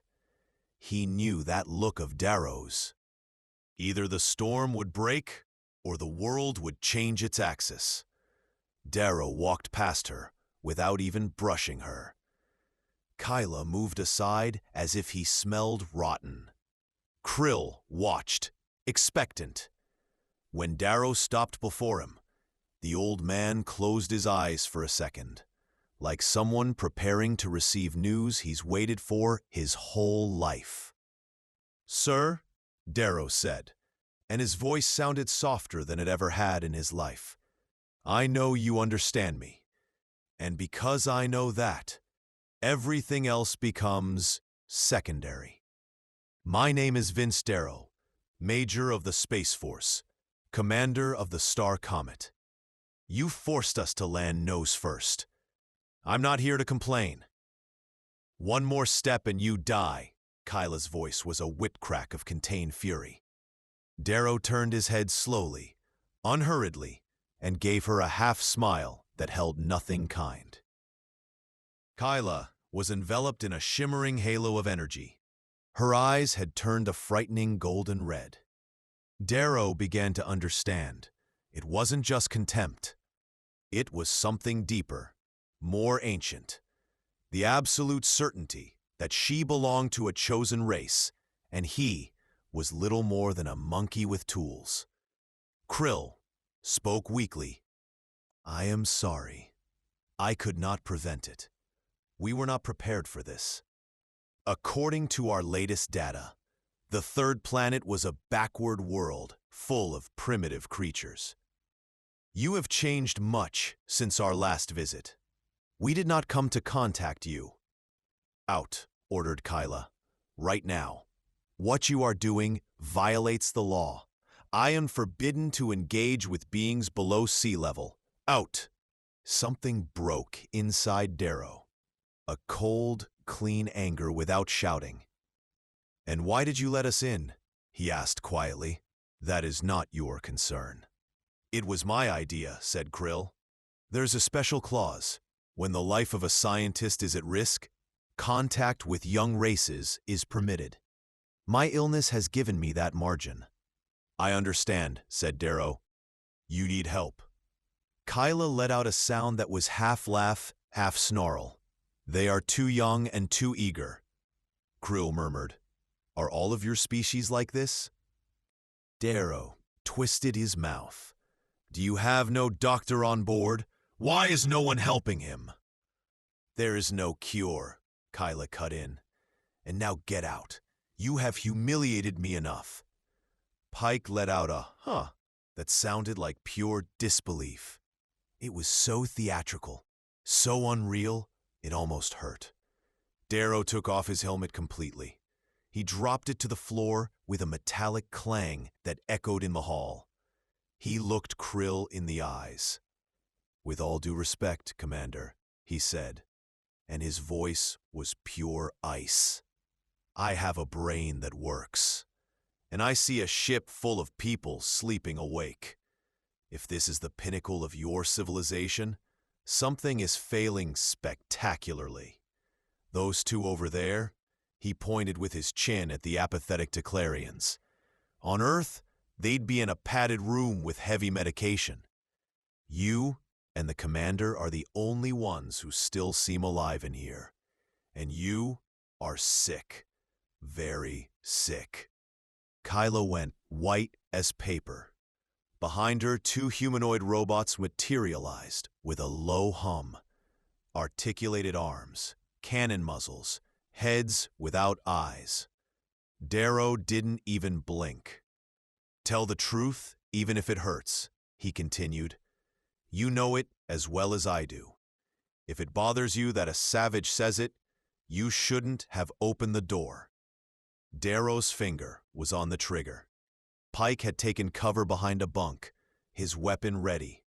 How dare you, Kyla hissed. How dare you speak like that on a ship of the great Teclarian Empire? I will have you destroyed. Go ahead, said Darrow. But then you let me take off with my ship, and we forget the matter. We are on the moon, not Mars. You can't live on dust here. Krill let out a choked cry. He half sat up, as if suddenly forgetting he was dying. What did you say? Have you begun the conquest of space? Exactly, Darrow replied impassively. And we are not going to stop. One day, we will have ships like yours, faster than you think. Wait, said Krill, raising a trembling hand. Please. What followed was a discussion, so rapid and intense, Darrow could barely follow it. Kyla gestured as if wanting to tear the air apart. Krill spoke low, firm, implacable. In the end, she stood rigid, pale, her golden eyes full of shame and rage. Without another word, she turned on her heel and left, escorted by the robots. The door closed behind her with a whisper. Krill sank back, exhausted. Come closer, he gasped. Darrow leaned over him. Up close, the old man seemed even more fragile. The taut skin didn't hide the deep shadows under his eyes or the trembling of his hands. I have an excellent doctor on the STAR Comet, Darrow said. Let me bring him. Later, Krill whispered. Listen first. I do not believe you can cure me. We are too different. But you fulfill the fundamental law of the Empire. You resemble us. You have spirit. You have tamed atomic energy without destroying your world. Yet, I am the chief scientist of this expedition. Kyla commands the ship. Do you understand the difference? Darrow nodded. He understood it all too well. I have reclassified your species as Stage D, Krill continued. That annuls Kyla's arguments. Now we can talk. He smiled weakly, like a man who has just won a game he thought was lost. My race is thousands of years old, he said. Once we were like you, hard, hungry, conquerors. Then came the decline. The great empire fragmented. Other peoples rose. Now we are at the end. Archon, our world, is over 30,000 light-years from here. We mastered faster-than-light travel millennia ago, but we no longer have will. We think grand plans and fall asleep dreaming them. He looked at the two apathetic Teclarians. Until now, we had not found anyone who was as we once were. You are the exception. That is why I reclassified you. It is my right, and my last hope. Darrow stared at Krill as the old man spoke of oval screens that devoured entire souls, of fictional worlds injected straight into the brain, leaving the body empty as a husk. Billions of Teclarians lying down day after day, chasing hypnotic geometric figures that changed color and shape endlessly. A soft hum rocking them in an eternal dream, where everything was perfect and nothing required effort. It was as if the entire race had found a drug that didn't kill the body, only the spirit. Will evaporated drop by drop. Initiative turned to dust. And what remained was a hollow civilization, propped up by robots and memories of past glory. He didn't know it then, but Darrow was looking at a mirror of humanity's future, one that was already beginning to tarnish in 1961. and which decades later, in the 2025 he never imagined, had become a thick fog. Addiction to video games, those luminous rectangles that fit in the palm of a hand, with infinite worlds of impossible quests, epic battles, and stolen lives, did exactly the same thing as those Teclarian screens. It sucked dopamine like a thirsty vampire, promising quick rewards that never truly satisfied. Young people, and not so young, sank hours, entire days, into virtual realities where they were invincible heroes, where a like or a loot drop was worth more than a real conversation or sweat earned in the tangible world. Will withered, just as it did in the Teclarians, social isolation leading to depression and anxiety, loss of motivation for studies or work, sedentary bodies rotting in chairs, while minds wandered through digital labyrinths. On Earth, as in the Teclarian sphere, comfort was killing. Video games weren't just entertainment. They were the 21st century's fictional simulators, eroding the entrepreneurial spirit, turning curiosity into infinite scrolling, action into passive clicks. Millions already lay apathetic before their screens, disconnected from the real world, with a collective drowsiness threatening to fragment entire societies. Birth rates falling, relationships evaporating into ephemeral chats, a generation that preferred loot boxes to going outside. The Teclarians had reached the end of the road. Humans, the beginning. Darrow only felt a knot in his stomach, a foreboding that his young, hungry race was a couple of decades away from stumbling into the same trap. The waking dream that devours empires from within. With a laugh that sounded more confident than he felt, Darrow entered the makeshift medical chamber. Krill lay on a bunk that seemed too large for his fragile body, surrounded by Teclarian screens, blinking with data no one on Earth would yet understand. Dr. Santini was cleaning a syringe with hands that no longer trembled. Exhaustion had burned his nerves clean. "Come on, old friend," Darrow said, leaning over him. "Time to change hotels. Earth isn't Teclar, but we have a serum that just cured people who used to die in 6 months. If it works on you, you'll be the first Teclarian to owe his life to a bunch of primates in white coats." Krill opened his reddish eyes. There was something new in them, a spark that hadn't been there hours before. "Your doctor is remarkable," he whispered. "He has treated me as an equal, not as a specimen. On Teclar, no one does that anymore."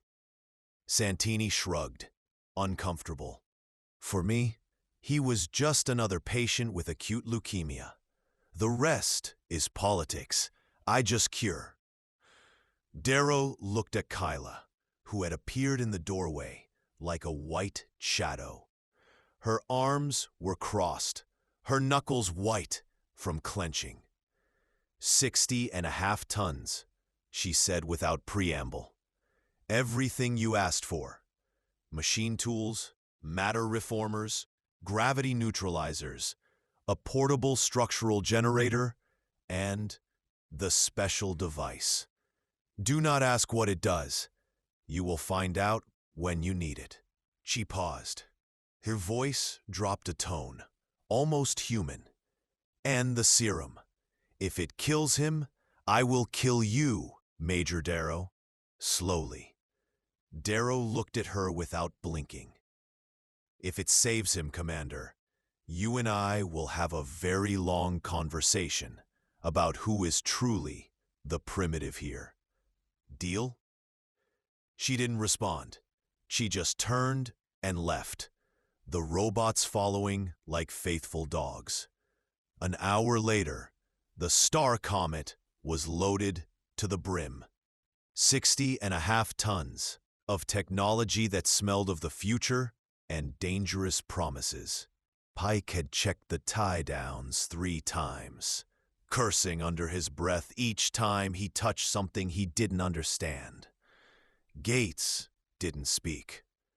He just stared at the cargo bay as if expecting the machines to come alive and swallow him. When the great airlock of the sphere opened, the STAR Comet floated out without a single engine roar. A transport field carried it gently to the lunar surface, depositing it in the gray dust like someone setting a cup on a table. The chemical reactor only started when they were 100 meters off the ground. The old terrestrial thunder sounded almost obscene after so much alien silence. Darrow turned to Krill, who was secured in an improvised stretcher between the seats. The old man's eyes were closed, but he was smiling. "Major Darrow," he whispered, "when we reach your world, do not let them see us as gods, nor as demons, only as sick beings who need help." Darrow squeezed his thin hand, feeling the bones like birds beneath the skin. "Don't worry. On Earth, we know very well what to do with gods that fail." The STAR Comet accelerated towards the lunar horizon, leaving behind the wounded silvery sphere that already seemed smaller, more alone. In the cabin, no one spoke. Only the roar of the chemical engines and the beat of 4 hearts that had just realized humanity was no longer alone. And that being the second to arrive had never been so dangerous. And somewhere in space, very far away, a dying empire had just found its last hope in a handful of barbarians with toy rockets and too much will to live. "We are about to launch, sir," Darrow said, adjusting the straps of the improvised stretcher. "Kyla still refuses to give us an auxiliary craft. Can nothing be done? I will have to subject you to accelerations that under normal conditions would break your bones. We know no way to nullify inertia." Krill barely opened his eyes, a tired smile on his lips. "You will feel nothing," he whispered. "The structural neutralizer is already installed in your cargo bay. Inertial compensation field. You will not feel a single gram of force. Trust me." Darrow swallowed. Another miracle that for them was routine and for humanity an impossible dream. "They did it. They did it." General Marcus Cobb repeated the same phrase, like a broken record, staring at the large radar screen, as if he feared the STAR Comet would vanish at any moment. 14 hours of flight from the moon. The ship had entered the atmosphere on the 3rd braking orbit, slowed to little more than 3 kilometers per second, thanks to the new chemical nuclear reactor. The automatics had functioned perfectly. No more failures. Darrow's report had been strange. Problems with propulsion circuits. Details upon landing. He had said by radio. Nothing more. Now the STAR Comet was at 183 kilometers altitude, descending at 4,800 kilometers per hour over the Arctic. Everything seemed normal, until it wasn't. Thomas Hayes, head of NATO's International Intelligence, cleared his throat from the back of the room. He had arrived 3 hours earlier, unannounced, followed by a complete armored division. Nevada Fields looked like a kicked anthill. "General," Hayes said with his usual smile, the one that never reached his eyes, Your boys have disconnected remote control, and they've just changed course. Cobb spun around. On the screen, the STAR Comet veered sharply south, overflying Siberia. A second later, the international SOS beeping started. No codes, no voice, just the raw distress signal. Cobb paled.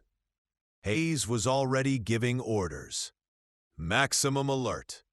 If they don't correct course within 60 seconds, shoot the ship down. At the eastern headquarters in Novosibirsk, Viktor Volkov saw the same thing.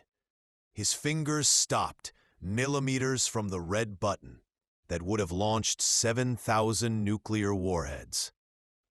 He recognized the silhouette of the STAR Comet. It was American. It was emitting SOS, and it was descending towards the Gobi. Volkov withdrew his hand. "Have the 86th motorized and the 4th Airborne move," he ordered. "I want that ship intact, alive or dead, but intact." In the STAR Comet's cabin, the silence was dense. Darrow had just landed, like an airplane on the rocky plain next to the Goshen Salt Lake. 42 kilometers from the Mongolian border, and 180 from the Chinese one. Dust rose in gray clouds under the giant tires. The engines shut down. Planes shut down.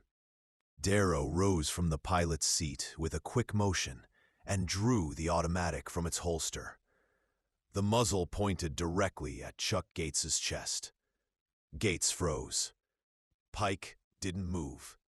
Dr. Santini didn't even blink. Krill, secured in the fifth seat, watched with scientific curiosity. Gates had been shouting since the turn. He tried to reach the weapons locker, but the magnetic belts were locked. "Let it go, Chuck," Darrow warned, his voice low, dangerous. "We're home." Gates let out a hysterical laugh. "Home? You've landed in the middle of Siberia, you traitorous son of a... You've sold the ship to the Russians, or the Chinese, all calculated, from the beginning." "Swallow your air, Gates. Very slowly," Darrow said, pale, eyes burning. "When you leave here, you can go wherever you want. You'll see your families. But if you open your mouth and say Vince Darrow is a traitor, I'll find you, wherever you are." Pike spoke for the first time, his voice calm, eyes narrowed. "Why here, Vince? Explain it to us once and for all." Darrow lowered the weapon slowly. "Listen to me for a minute, just one. I'm not the type who does things for no reason. I never have been." He looked at Krill. The Teclarian barely nodded.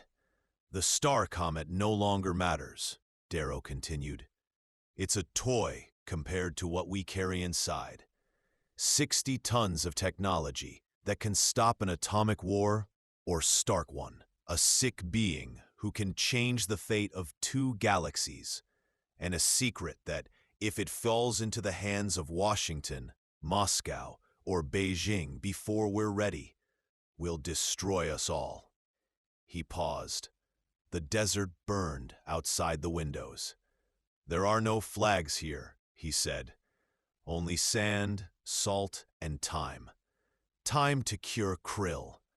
Time for us to decide, not them, what happens to the future.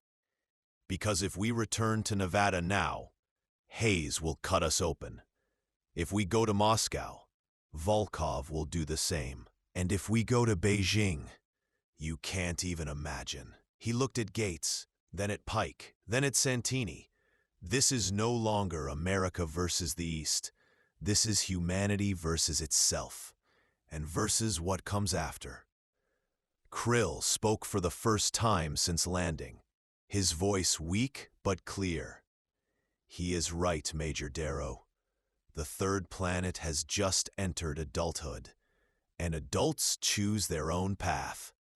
Outside, the Gobi wind began to howl against the hull, somewhere very far away, Entire divisions of tanks advanced across the steppe. But inside the STAR Comet, for the first time in history, 5 men and an alien had just founded something that had no name yet. And that wasn't going to ask anyone's permission. Gates sat frozen in his seat, mouth agape, eyes wide. Krill sat up slowly, leaning on Darrow's arm, and Darrow put away the automatic with an almost ceremonial gesture.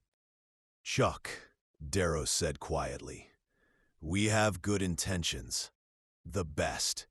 We are not criminals. Can it be wrong to risk everything for all of humanity? I don't think so. We are on the brink of something no one has ever seen.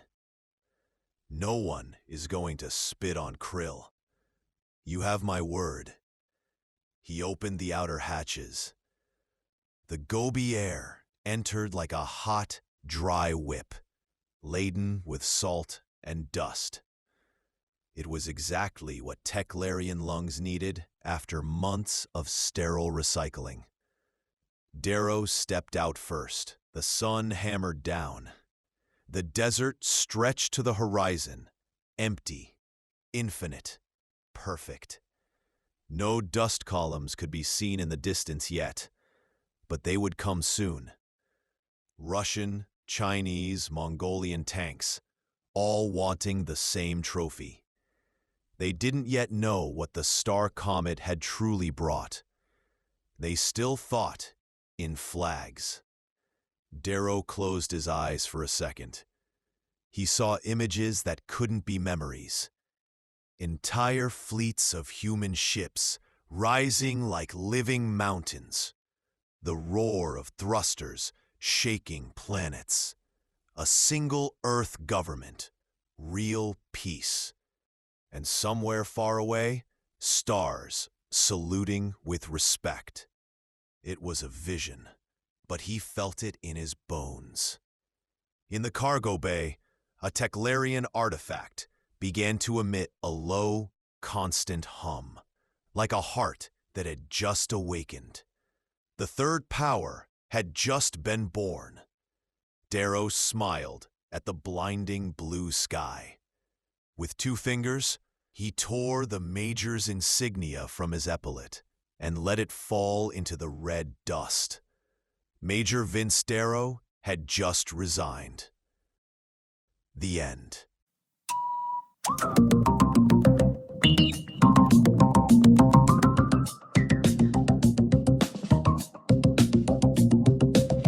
In a world on the brink of collapse, Vince Darrow faces a decision that could change the fate of all humanity. Betrayal, power, and technology beyond human understanding intertwine in a game where nothing is what it seems. Get ready to experience The Third Power, the episode that redefines the future of the saga. In the next episode, the STAR Comet has returned to Earth, but for Vince Darrow, this is only the beginning.